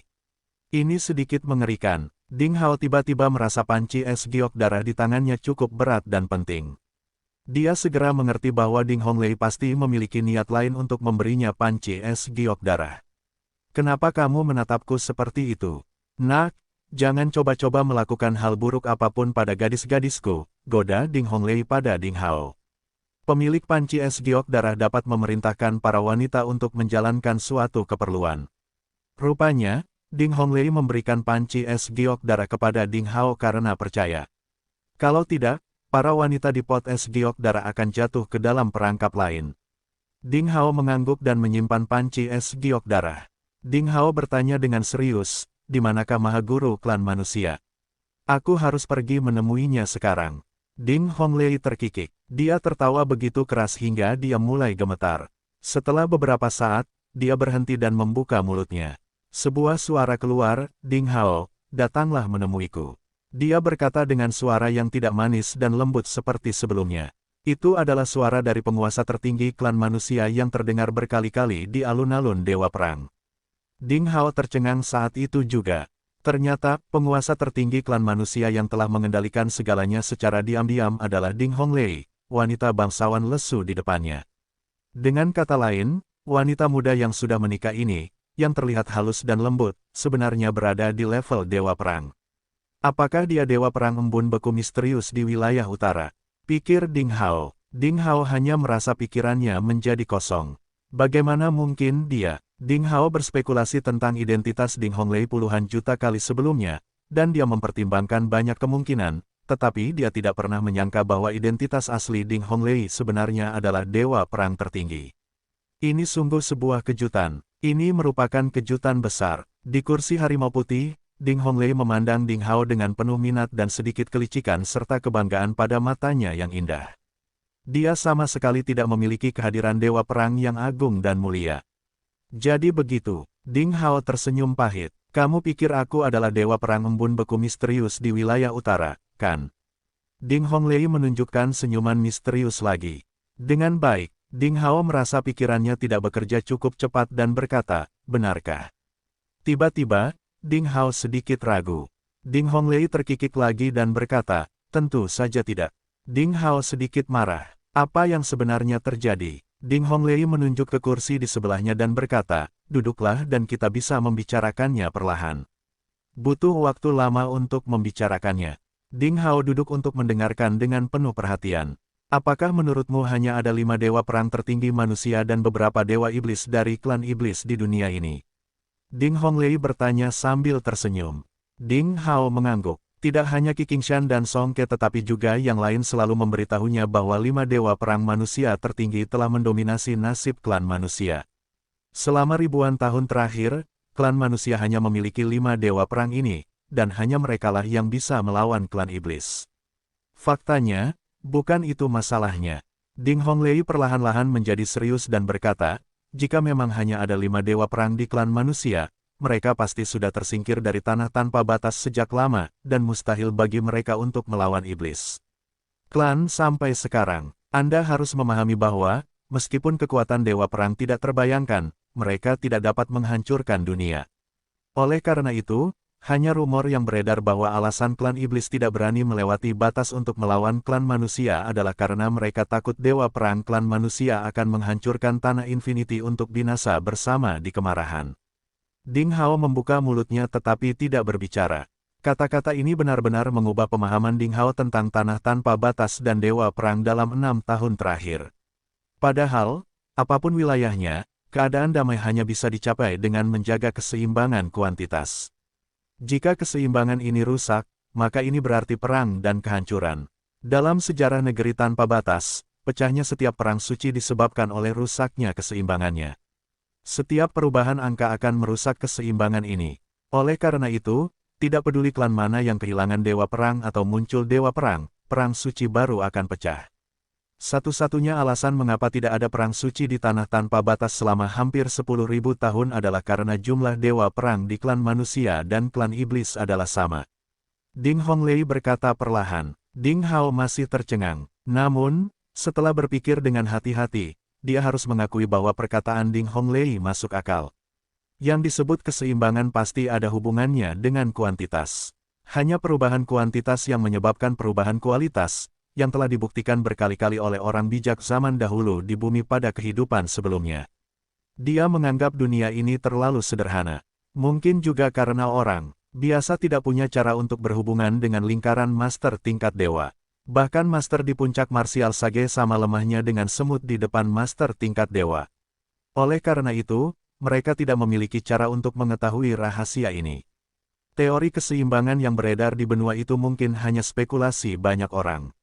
Yah, kamu ingin bertanya berapa banyak master tingkat dewa yang ada di klan manusia dan klan iblis di tanah tanpa batas, kan? Ding Honglei memandang Ding Hao sambil tersenyum. Ding Hao mengangguk. Jawabannya adalah, Ding Honglei berkata dengan suara tertahan, klan manusia dan klan iblis memiliki 36 master tingkat dewa. Ding Hao sangat terkejut mendengar nomor itu. 36. Setiap klan memiliki 36 master tingkat dewa. Itu berarti ada total 72 master tingkat dewa tertinggi di tanah tanpa batas. Ini adalah angka yang luar biasa yang mengubah idenya tentang master tingkat dewa. Dalam benak Ding Hao, master tingkat dewa sama langkahnya dengan panda beberapa saat yang lalu, tetapi di kemudian hari, jumlahnya menjadi sebanyak kubis di pinggir jalan. Bukankah master tingkat dewa terlalu tidak berharga? Pikir Ding Hao. Jika kata-kata itu tidak keluar dari mulut Ding Honglei, Ding Hao akan menganggapnya sebagai kata-kata gila dari orang gila. Ding Honglei mengamati reaksi Ding Hao dan tersenyum puas, lalu dia melanjutkan, nah, sekarang menurutmu seharusnya ada 72 master tingkat dewa di benua ini, kan? Ding Hao merasa tenggorokannya sedikit kering dan berkata, bukan. Ding Honglei tertawa lagi dan berkata, tentu saja tidak. Tidak hanya klan manusia dan klan iblis di dunia ini, tetapi juga binatang aneh purba, binatang jurang yang sangat besar, dan klan raksasa. Dengan kata lain, selain klan manusia dan klan iblis, ada total 10 master tingkat dewa di antara klan dengan populasi rendah. Ini bilangan genap ya. Berkat angka ini, tanah tanpa batas menjadi relatif damai selama hampir 10.000 tahun. Ding Hao tiba-tiba sakit kepala. Dia merasa bahwa pengetahuannya tentang tanah tanpa batas dalam waktu yang lama telah hancur dalam sekejap oleh kata-kata Ding Honglei. Dia pikir dia memiliki pemahaman yang baik tentang dunia. Namun nyatanya, apa yang diketahuinya tersaring dan hanya sekedar ilusi. Yah, kamu bisa meluangkan waktu untuk mencerna informasi ini sekarang. Ding Honglei mengguncang kaki putih dan rampingnya dengan nyaman dan berkata dengan nada menggoda, sebenarnya, kamu tidak perlu merasa malu dengan reaksi berlebihanmu karena aku lebih dibesar-besarkan daripada kamu ketika aku mengetahui berita ini. Ding Hao menarik napas dalam-dalam dan mengangkat kepalanya setelah beberapa saat. Mengapa kamu memberitahuku ini? Karena kami merasa inilah saatnya untuk memberitahu Anda fakta-fakta ini. Kata Ding Honglei, Anda. Ding Hao dengan tajam menangkap kata kunci ini. Ding Honglei mengangguk dan berkata, saya baru saja mengatakan bahwa ada 36 dewa perang di klan manusia. Maksudmu ini adalah keputusan bersama dari 36 dewa perang klan manusia? Ding Hao bertanya. Tentu saja tidak. Ding Honglei menggelengkan kepalanya dan berkata, meskipun seringkali saya berharap lebih banyak dewa perang muncul di klan manusia, untuk beberapa saat ketika kita perlu membuat keputusan, saya berharap hanya ada satu dewa perang di klan manusia. Klan karena sulit mencapai mufakat jika orangnya banyak. Bagian dari dewa perang sangat menghargaimu kali ini, jadi mereka ingin kamu mengetahui hal ini. Ding Hao mengangguk untuk menunjukkan bahwa dia mengerti. Untungnya, setiap dewa perang tidak akan terlalu peduli dengan hal-hal ini. Meski berada di level dewa, mereka tidak bisa mengatakan bahwa mereka sudah mengetahui takdir. Oleh karena itu, mereka punya calonnya, dan kita punya calonnya sendiri. Pada akhirnya, kebenaran akan memberitahu kita siapa yang ditakdirkan, kata Ding Honglei. Kata-kata ini mengungkapkan terlalu banyak informasi. Terlalu banyak hal yang muncul di benak Ding Hao. Baiklah, mari kita beralih ke topik lain.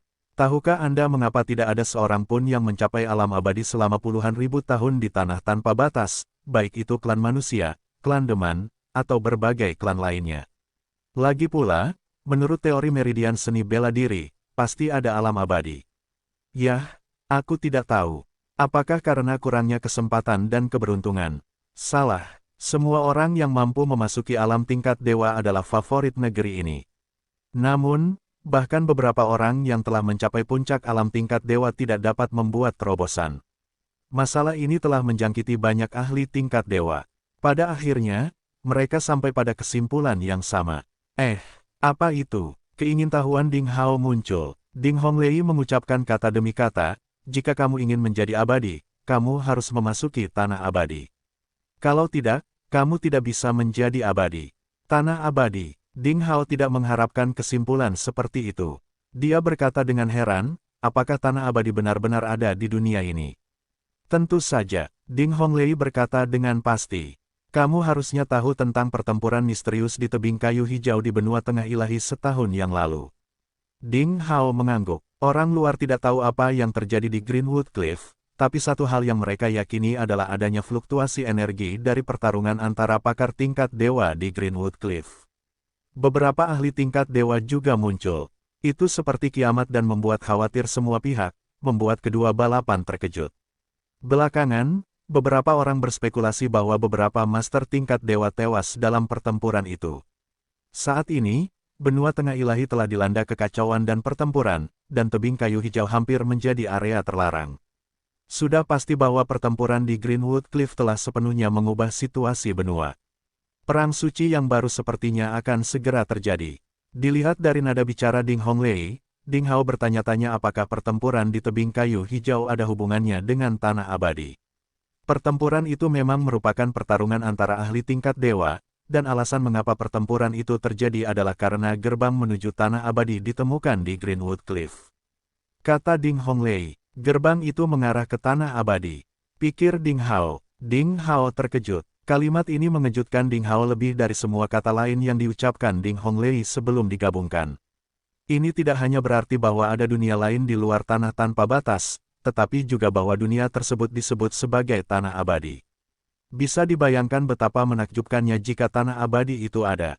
Bisakah manusia menjadi abadi selama mereka membuka gerbang menuju tanah abadi? Jika itu masalahnya, banyak orang akan melakukan segala upaya untuk memperebutkannya, bahkan para master tingkat dewa yang unggul pun akan tergoda. Oleh karena itu, mereka mungkin akan bertarung satu sama lain demi hal itu, dan tidak heran jika terjadi pertempuran yang menakjubkan di tebing kayu hijau. Gerbang menuju tanah abadi ditemukan secara tidak sengaja. Aura abadi yang beredar di dalam mengingatkan para master tingkat dewa dari seluruh dunia. Namun hal itu sangat mendesak sehingga para master tidak punya waktu untuk berkoordinasi satu sama lain. Oleh karena itu, pertempuran pasti terjadi di antara mereka, dan setidaknya lebih dari 10 master tingkat dewa terlibat. Jika bukan karena tebing kayu hijau adalah tanah suci untuk seni bela diri di benua tengah ilahi klan manusia dengan kekuatan suci selama puluhan ribu tahun, tempat itu pasti sudah lama berubah menjadi reruntuhan, kata Ding Honglei, sambil menghela nafas. Apa hasilnya? Ding Hao khawatir, klan iblis dan klan manusia kehilangan satu master tingkat dewa, dan dua binatang purba tingkat dewa juga mati. Ini adalah perang yang telah kehilangan sebagian besar master tingkat dewa sejak perang suci terakhir. Ding Honglei menghela nafas dan berkata, namun, kabar baiknya adalah jumlah master tingkat dewa di klan iblis dan klan manusia masih sama setelah perang ini. Ding Hao menghela nafas lega dan berkata, lalu bagaimana dengan dewa perang tertinggi wilayah tengah? Legenda mengatakan bahwa dunia luar tidak dapat lagi merasakan tanda keilahiannya antara langit dan bumi. Tanda ilahinya. Ding Honglei tersenyum tipis dan berkata, jika setiap orang dapat merasakan tanda dewa dari master tingkat dewa, maka master tingkat dewa tersebut tidak memiliki martabat atau status untuk dibicarakan. Pasti ada alasan bagi mereka untuk menjadi makhluk tertinggi.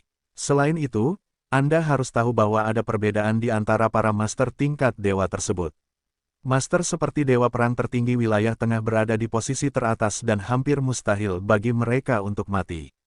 Mendengar ini, Ding Hao mengangguk diam-diam. Alasan mengapa tanda dewa-dewa perang tertinggi wilayah tengah tidak lagi dapat dirasakan di dunia luar adalah karena dia telah memasuki tanah abadi. Ding Honglei berkata dengan serius, dalam pertempuran itu, total ada 6 master tingkat dewa yang memasuki tanah abadi. Siapa mereka? Ding Hao bertanya dengan rasa ingin tahu. Namun, Ding Honglei membuatnya terus menebak-nebak dan berkata, kamu tidak akan mengenal orang-orang ini bahkan jika aku memberitahumu. Anda akan mengenal mereka di masa depan. Mari kita mulai bisnisnya dulu. Itu sangat canggung. Ding Hao terdiam. Ternyata apa yang baru saja kamu katakan bukanlah urusan sebenarnya.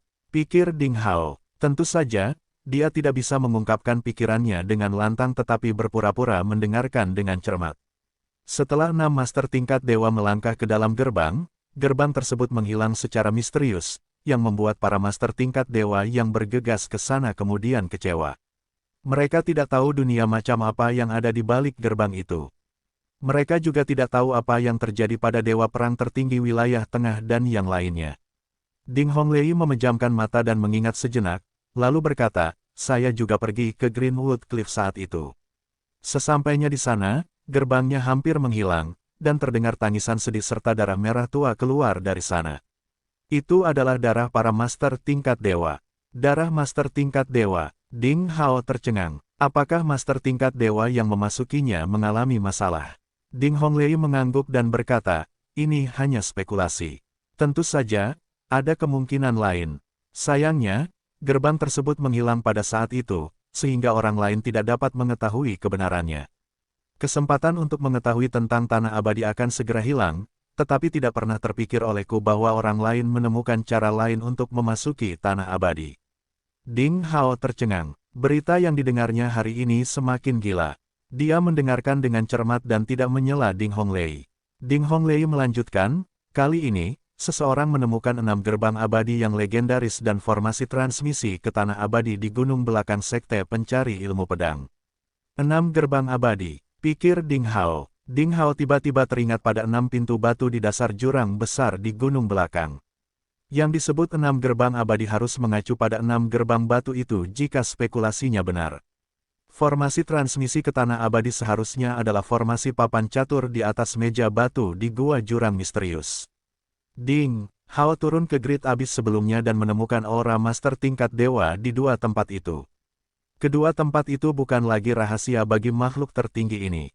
Tetapi masalahnya adalah bahkan master tingkat dewa yang kuat itu tidak dapat membuka 6 gerbang abadi yang telah memiliki celah, sehingga orang lain tidak dapat melewatinya. Satu-satunya harapan terletak pada formasi transmisi. Berbicara tentang ini, Ding Honglei berhenti sejenak dan berkata, saya pikir Anda seharusnya sudah tahu di mana kedua tempat ini berada, bukan? Ding Hao mengangguk. Ding Honglei berkata, ya, itu bagus. Saya akan melanjutkan. Sekarang 6 gerbang abadi tidak berguna, jadi satu-satunya harapan adalah formasi transmisi di papan catur. Namun, lusinan master tingkat dewa telah mempelajarinya tetapi gagal mengaktifkannya. Di saat kritis itu, berita tentang kunci batu yang melarikan diri dari langit tiba-tiba datang dari segala penjuru. Itu adalah benda suci yang legendaris, dan rumor mengatakan bahwa benda itu dapat mengaktifkan semua formasi dan bersembunyi di kehampaan. Semua master tingkat dewa percaya bahwa kunci batu yang melarikan diri dari langit dapat membuka papan catur, dan itulah satu-satunya cara. Ding Hao mengerutkan kening dan mengambil kunci batu yang melarikan diri dari langit dari ruang penyimpanan. Saya sangat memprotes Anda. Anda tidak dapat melecehkan saya seperti ini. Apa yang Anda maksud dengan mengunci saya di ruang gelap? Tahukah Anda bahwa saya pernah berperang melawan tentara dan membunuh banyak orang sendirian? Begitu kunci batu yang melarikan diri dari langit muncul, ia mulai berteriak untuk menunjukkan ketidaksetujuannya karena dikunci di ruang penyimpanan oleh Ding Hao. Ding Hao sepenuhnya mengabaikannya. Pada awalnya, Ding Hao penasaran dan kagum akan hal itu. Namun, dia menemukan bahwa itu adalah seorang pecinta kuliner dan pembual setelah semakin dekat dengannya. Akhirnya, dia mengabaikan apa yang dia katakan. Bisakah itu membuka formasi papan catur? Ding Hao mengerutkan kening dan bertanya, tetapi bagaimana Anda bisa yakin bahwa formasi papan catur dapat mengirim orang ke tanah abadi? Tentu saja ada cara untuk memastikannya. Meskipun master tingkat dewa itu tidak dapat mengaktifkan formasi, tidak sulit untuk mengetahui informasi yang dikandungnya. Ding Honglei berkata dengan bangga, lalu dia melanjutkan, faktanya, tidak hanya ada satu kunci batu yang melarikan diri dari langit tetapi lusinannya. Legenda mengatakan bahwa itu awalnya adalah artefak batu ilahi lengkap yang jatuh dari tanah abadi ke tanah tanpa batas dan berubah menjadi pecahan. Yang ada di tangan Anda hanyalah salah satunya. Dalam beberapa hari terakhir, berita tentang kunci batu yang terbang dari langit telah menyebar ke seluruh benua, dan lusinan orang telah mendapatkannya. Puluhan. Ding Hao sedikit terkejut. Ternyata tidak hanya ada satu kunci batu yang melarikan diri dari langit. Karena kunci batu yang melarikan diri dari langit sangat berharga, mengapa penguasa tertinggi klan iblis setuju untuk memberikannya kepadaku? Ding Hao segera menyadari masalah kritis ini.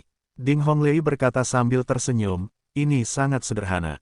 Itu hanya kompromi dan keseimbangan. Seseorang dari klan iblis sudah mendapatkan kunci pelari langit sebelumnya. Oleh karena itu, untuk menjaga keseimbangan kuantitas, kunci ini adalah milik klan manusia. Ding Hao sedikit mengerti. Tetapi meskipun kunci batu yang melarikan diri dari langit ini milik klan manusia, aku tidak memenuhi syarat untuk memilikinya, bukan? Anda baru saja mengatakan bahwa setidaknya ada lebih dari 30 master tingkat dewa di klan manusia. Bukankah mereka ingin mendapatkan benda suci seperti itu untuk memasuki tanah abadi? Ding Hao curiga lagi. Sepertinya. Kamu memiliki kesadaran diri. Ding Honglei terkikik dan mengangguk. Ya, hanya master tingkat dewa yang memenuhi syarat untuk memiliki kunci batu yang melarikan diri dari langit, tapi masalahnya adalah... Berbicara tentang ini, ekspresi aneh muncul di wajah Ding Honglei.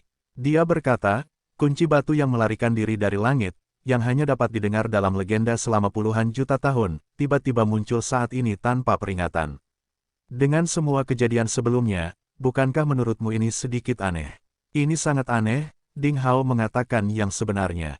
Dari pertempuran di tebing kayu hijau hingga kemunculan 6 gerbang abadi, dan dari formasi transmisi papan catur hingga kunci batu yang melarikan diri dari langit, semua peristiwa ini tampaknya hanya sebuah kebetulan.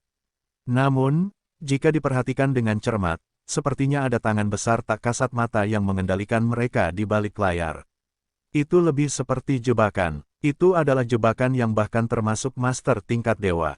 Sepertinya kamu tidak terlalu bodoh, Ding Honglei menggoda Ding Hao sambil tersenyum. Karena kamu bisa melihatnya, begitu pula para master tingkat dewa di dua klan. Sekarang benua berada dalam kekacauan dan bencana akan datang, para master tingkat dewa yang mendominasi nasib kedua klan tidak dapat dengan mudah terlibat di dalamnya. Kami membutuhkan orang lain untuk membantu kami memecahkan teka-teki kami. Jadi semua orang yang telah mendapatkan kunci batu yang melarikan diri dari langit akhir-akhir ini adalah ahli di bawah level dewa. Maksudmu, Ding Hao menjadi jelas. Kami berharap seseorang dapat menggunakan kunci batu pelari langit untuk mengaktifkan formasi transmisi papan catur untuk memasuki tanah abadi, dan kemudian mereka perlu mencari tahu benda apa yang ada di sana dan menemukan master tingkat dewa yang memasukinya sebelumnya. Ding Honglei berkata dengan tatapan serius, jadi, setiap orang yang memiliki kunci batu yang melarikan diri dari langit adalah kandidat yang dipilih dengan cermat oleh master tingkat dewa dari dua klan. Ding Hao sepenuhnya mengerti sekarang. Apakah mereka memilih kambing hitam? Apakah saya juga salah satu kambing hitam yang dipilih oleh Ding Honglei? Pikir Ding Hao. Namun, Ding Hao menggelengkan kepalanya karena intuisinya yang tajam dari main esensial tidak merasakan kebencian dari Ding Honglei. Dia telah merawatnya sepanjang waktu tanpa tujuan lain, dan dia juga memperlakukannya seperti kerabatnya dan tidak akan pernah menyakitinya. Ding Hao sangat yakin akan hal itu. Ding Honglei juga mengamati dengan cermat ekspresi Ding Hao. Melihat Ding Hao tetap tenang, Ding Honglei mengangguk lega dan menambahkan, tentu saja, yang paling penting adalah kekuatan master tingkat dewa terlalu kuat dan formasi transmisi papan catur tidak dapat menahannya, bahkan jika formasi tersebut diaktifkan, itu tidak dapat menularkan orang. Ding Hao menjawab dengan, oh, ini adalah poin terpenting. Jika itu hanya karena apa yang dikatakan Ding Honglei sebelumnya, pasti ada seseorang yang cukup berani mengambil risiko mengaktifkan formasi transmisi untuk melihat tanah abadi. Bagaimanapun, mereka yakin bahwa formasi transmisi papan catur adalah pintu tetap menuju tanah abadi. Ding Honglei berhenti dan berkata dengan serius, mengaktifkan formasi transmisi mungkin membawa bahaya atau keberuntungan besar bagi orang-orang. Siapa yang tahu apa yang akan terjadi? Itu tergantung pada nasib seseorang. Anda memiliki kunci batu yang melarikan diri dari langit, yang berarti Anda memiliki kesempatan untuk memasuki tanah abadi. Baik Anda memasukinya atau tidak, Little Chap Ding, Anda dapat mempertimbangkannya dengan cermat. Jika kamu tidak ingin pergi, kamu bisa menolak dan aku tidak akan memaksamu. Ding Hao mengangguk tetapi menjawab. Dia berkata, biarkan saya memikirkannya sebelum mengambil keputusan. Oke, kamu punya waktu 3 hari untuk memutuskan. Ding Honglei tidak mendesaknya. Ding Hao tiba-tiba tersenyum dan berkata, saya sangat ingin tahu tentang alasan mengapa Anda memilih saya. Master seperti Song Ke dan Bai Kuan Sui juga merupakan talenta yang luar biasa. Selain itu, Ren Xiaoyao kecil yang gemuk dari Sekte Pencari Ilmu Pedang yang memiliki pengolahan takdir yang hebat juga merupakan kandidat yang baik. Ding Honglei memutar matanya dan berkata, Nak, apakah kamu mencoba membuatku memujimu dengan cara lain? Bai Kuansui dan Song Ke memang jenius yang langka. Budidaya nasib Ren Xiaoyao juga luar biasa. Namun, semuanya sedikit lebih rendah dari Anda. Tidakkah kamu menyadari bahwa kamu lebih beruntung? Ding Hao tersenyum. Ding Honglei menambahkan, namun, Song Ke, Bai Kuansui, dan yang lainnya mungkin memiliki peluang. Bukan tidak mungkin sekte seperti Sekte Awan Biru dan Sekte Ilmu Pedang Pemusnahan mendapatkan lebih dari satu kunci batu yang melarikan diri dari langit. Akankah sekte besar ini mengirimkan bakat mereka untuk mengambil risiko? Lagi pula, begitu mereka memasuki formasi transmisi papan catur, keselamatan mereka tidak terjamin. Ding Hao bertanya, inti dari seni bela diri terletak pada maju dengan tekad. Tidak ada peluang yang bebas risiko di dunia ini. Pakar tingkat dewa yang tak terhitung jumlahnya memperoleh kekuatan dan status mereka saat ini dengan memanfaatkan peluang dengan risiko tinggi. Semakin tinggi seseorang berdiri, semakin dia memahami prinsip ini dengan jelas. Selain itu, meskipun formasi transmisi papan catur berbahaya, ini juga merupakan peluang yang belum pernah terjadi sebelumnya.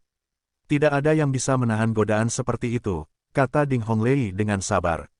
Ding Hao mengangguk, mengatur pikirannya, dan berkata, "Yah, sepertinya inilah alasanmu berbicara denganku. Sekarang setelah bisnisnya selesai, bolehkah saya menanyakan hal lain?"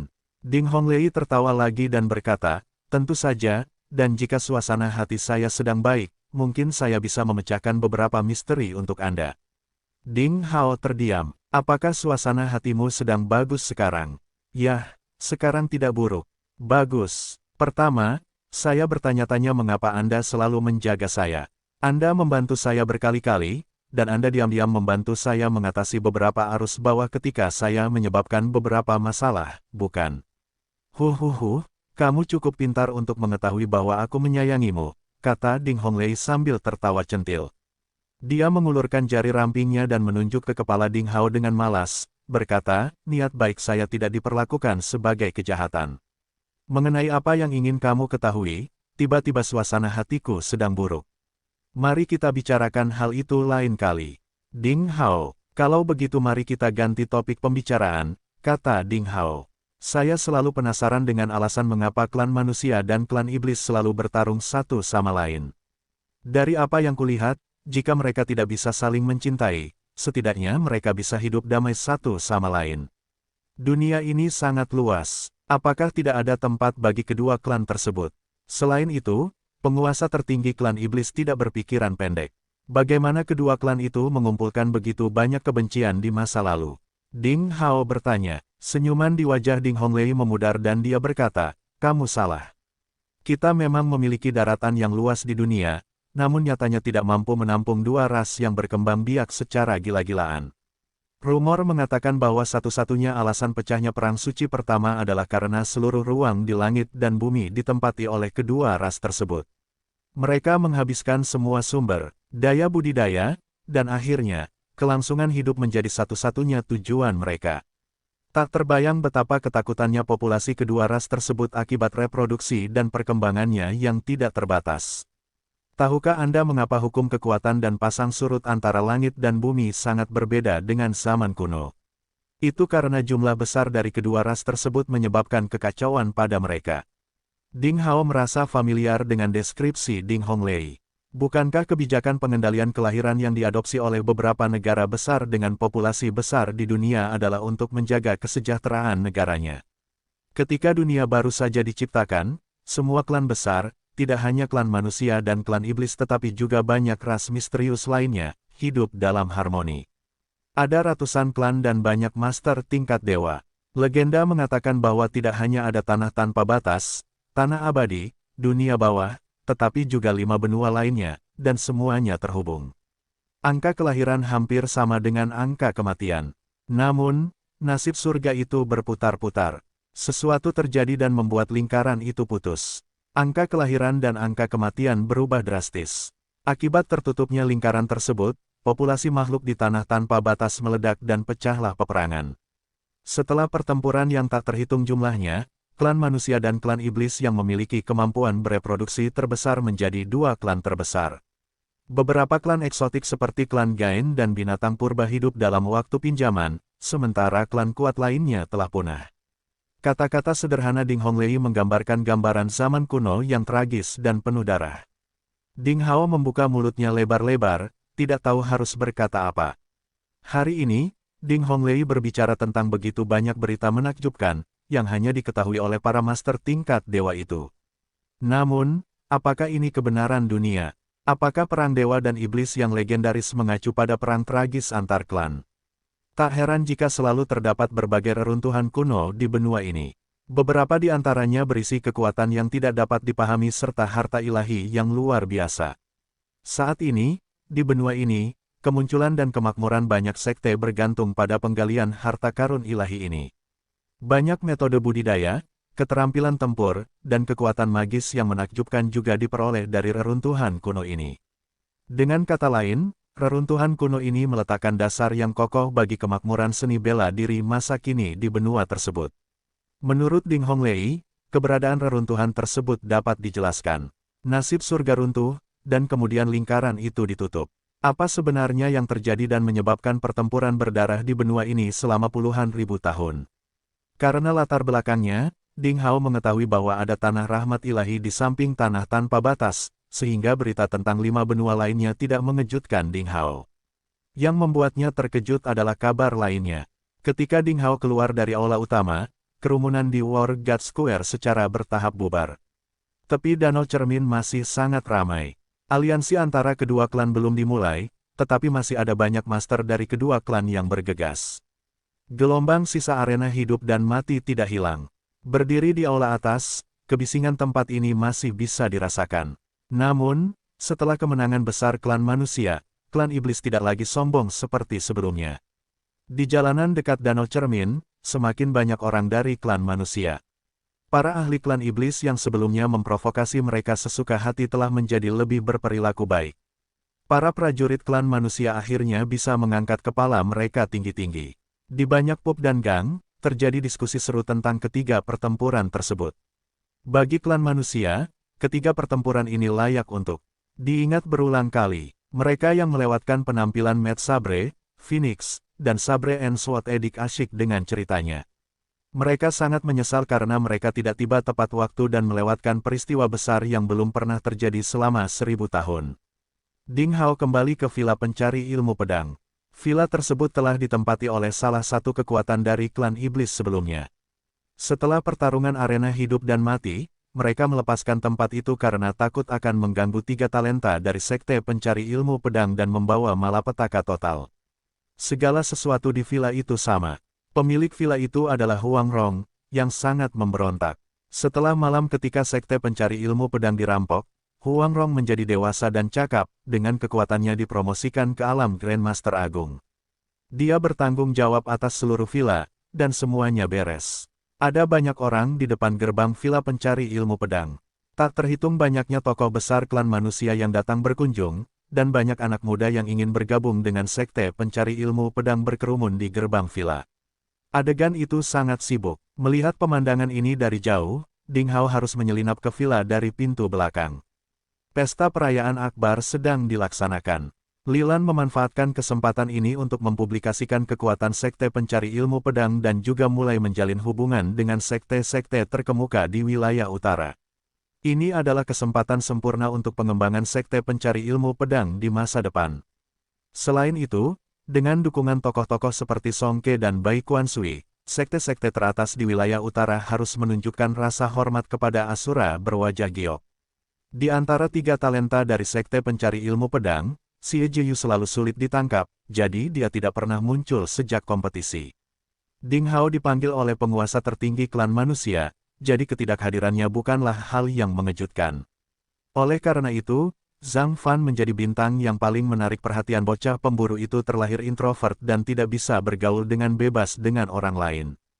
Hubungan sosial seperti itu lebih sulit dihadapi Zhang Fan daripada mengolah ki.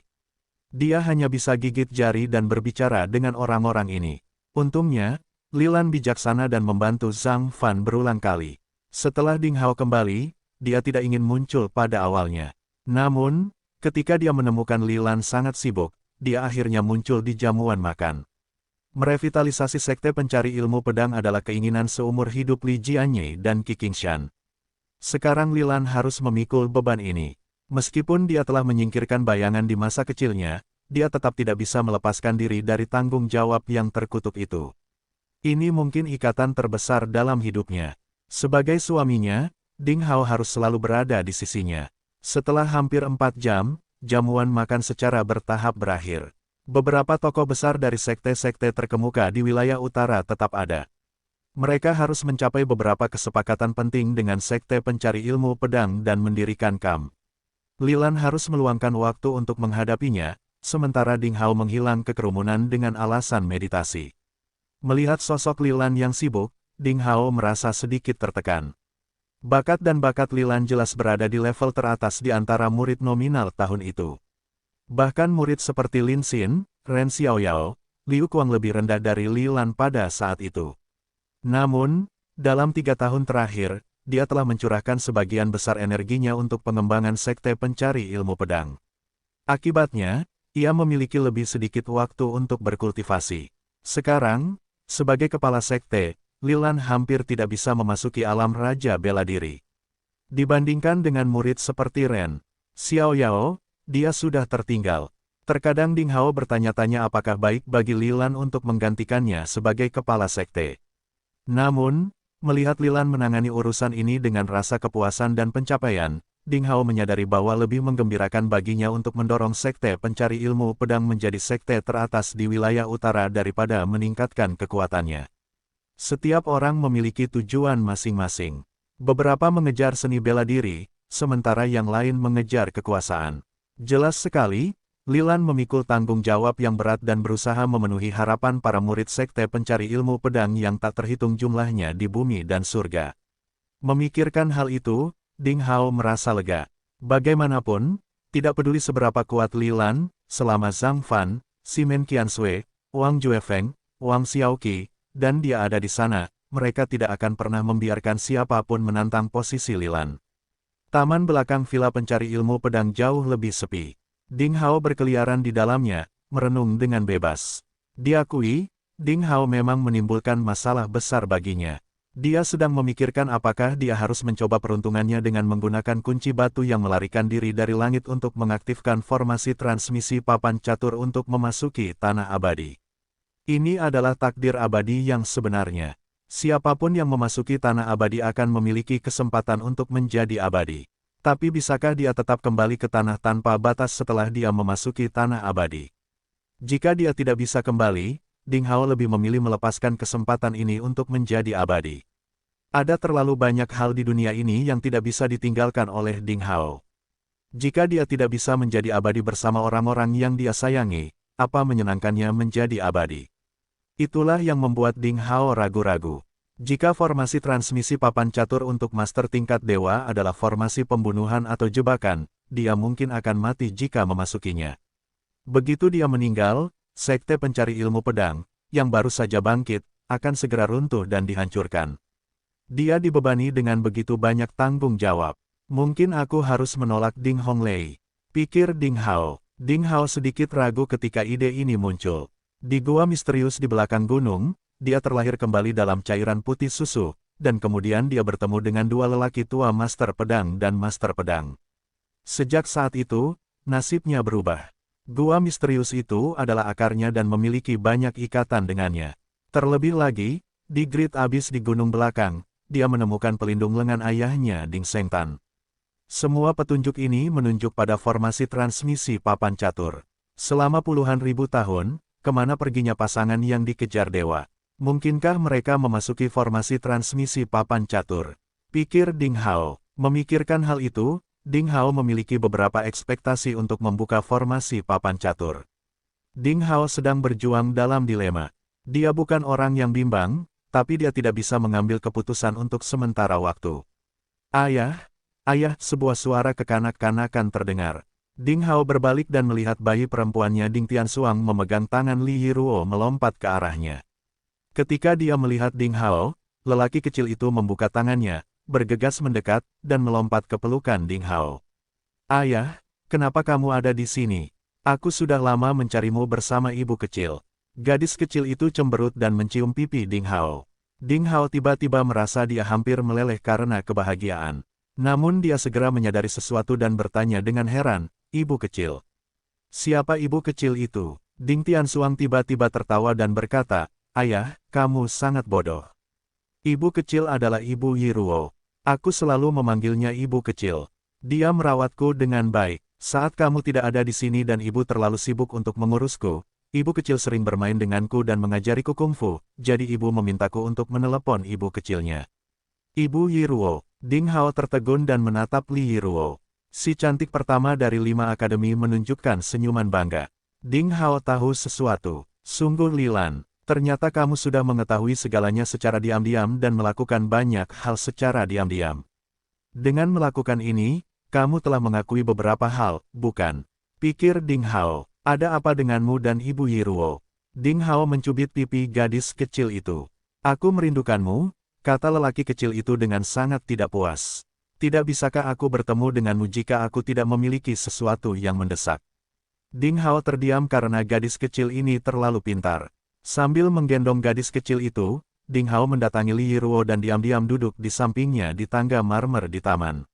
Di luar sangat dingin dan hujan. Sebaliknya, taman belakang villa memiliki iklim yang menyenangkan karena dilindungi formasi batas. Vegetasi yang subur dan bunga-bunga cerah di dalamnya membentuk gambaran musim semi. Angin sepoi-sepoi dengan wangi tanah dan bunga bertiup lembut. Ding Tianxuang mengejar kupu-kupu di rumput seperti peri bahagia dengan tawa keperakannya bergema di udara. Ding Hao dengan lembut memegang pinggang lembut Li Yiruo. Aroma rosemary dari rambutnya sampai ke lubang hidungnya, lalu dia menutup matanya sedikit. Perlahan, dia tidak cemas dengan formasi transmisi dan menjadi tenang. Li Yiruo dengan lembut menyandarkan kepalanya di bahu Ding Hao. Saat ini, diam lebih baik daripada kata-kata. Ding Hao mengingat masa lalu dan hari ketika dia pertama kali bertemu gadis cantik ini, dia sedikit tersenyum. Kemudian dia memikirkan hari ketika dia mengakhiri karir muridnya dan apa yang dikatakan Tianyin dan King Tan kepadanya. Dia merasa sedikit bersalah. Dia sekarang terkenal di seluruh dunia, tetapi wanita yang telah melakukan banyak hal secara diam-diam di sampingnya mungkin tidak menantikan kejayaan besar melainkan momen lembut dan tenang seperti ini. Kemudian sebuah nama muncul lagi di benak Ding Hao. Fang Tianyi, pemuda dengan bakat ilmu pedang yang luar biasa adalah sahabatnya. Dia, seperti Wang Xiaoqi dan Zhang Fan, selalu berdiri di sampingnya tanpa menanyakan alasan. Tapi sekarang dia menghilang. Memikirkan sosok Tianyin yang lemah dan kurus di depan tebing salju sekte hari itu, Ding Hao merasa lebih bersalah. Memikirkan kembali apa yang dikatakan Ding Honglei hari itu, Ding Hao samar-samar berspekulasi bahwa hilangnya Fang Tianyi mungkin terkait dengan 6 gerbang abadi dan formasi transmisi papan catur. Jika tidak, Ding Hao setidaknya bisa menemukan Fang Tianyi atau mayatnya. Mungkin sesuatu di luar akal sehat terjadi dan menarik Fang Tianyi ke celah tanah abadi. Meskipun Ding Hao tidak pandai fisiognomi, dia yakin Fang Tianyi tidak akan mati muda. Dalam 3 tahun terakhir, Lilan pernah menghabiskan banyak biaya untuk mengundang lembah desain ilahi yang misterius untuk menghitung keberadaan Fang Tianyi. Hasilnya adalah dia tidak ada lagi di dunia ini, tapi dia tidak mati. Pernyataan kontradiktif ini sempat membuat bingung orang, namun jika ada dunia lain di luar tanah infinity, sepertinya masuk akal. Ding Hao memikirkan situasi kacau di tanah tanpa batas, oleh karena itu, tanah abadi adalah sebuah peluang tetapi juga bahaya besar bagi ras manapun.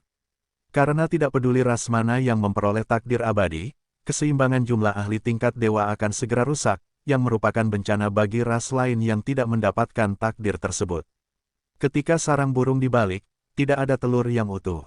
Jika saya menolak Ding Honglei, saya mungkin bisa tinggal bersama keluarga saya untuk beberapa waktu. Namun, waktunya mungkin akan sangat singkat karena hal-hal yang saya hargai akan berubah menjadi abu dalam semalam begitu bencana datang. Jika saya tidak cukup kuat, saya tidak bisa melindungi semua yang saya hargai sama sekali. Jika aku memiliki kekuatan yang bahkan para master tingkat dewa pun takut, pikir Ding Hao. Ding Hao ragu-ragu. Apa yang Anda pikirkan? Li Yiruo mengangkat tangannya untuk memperbaiki rambutnya yang berantakan karena angin. Ding Hao menatapnya dan tersenyum tipis. Ini masalah yang sangat menyusahkan. Dia tidak menyembunyikan menceritakan semua yang dikatakan Ding Honglei kepadanya dan beberapa spekulasi tentang Fang Tianyi. Dia berkata, apa pendapatmu tentang hal itu? Bagaimana saya harus memilih? Li Yiruo jelas terkejut dengan kata-kata Ding Hao. Pada akhirnya, dia dengan lembut menyandarkan kepalanya di bahu Ding Hao.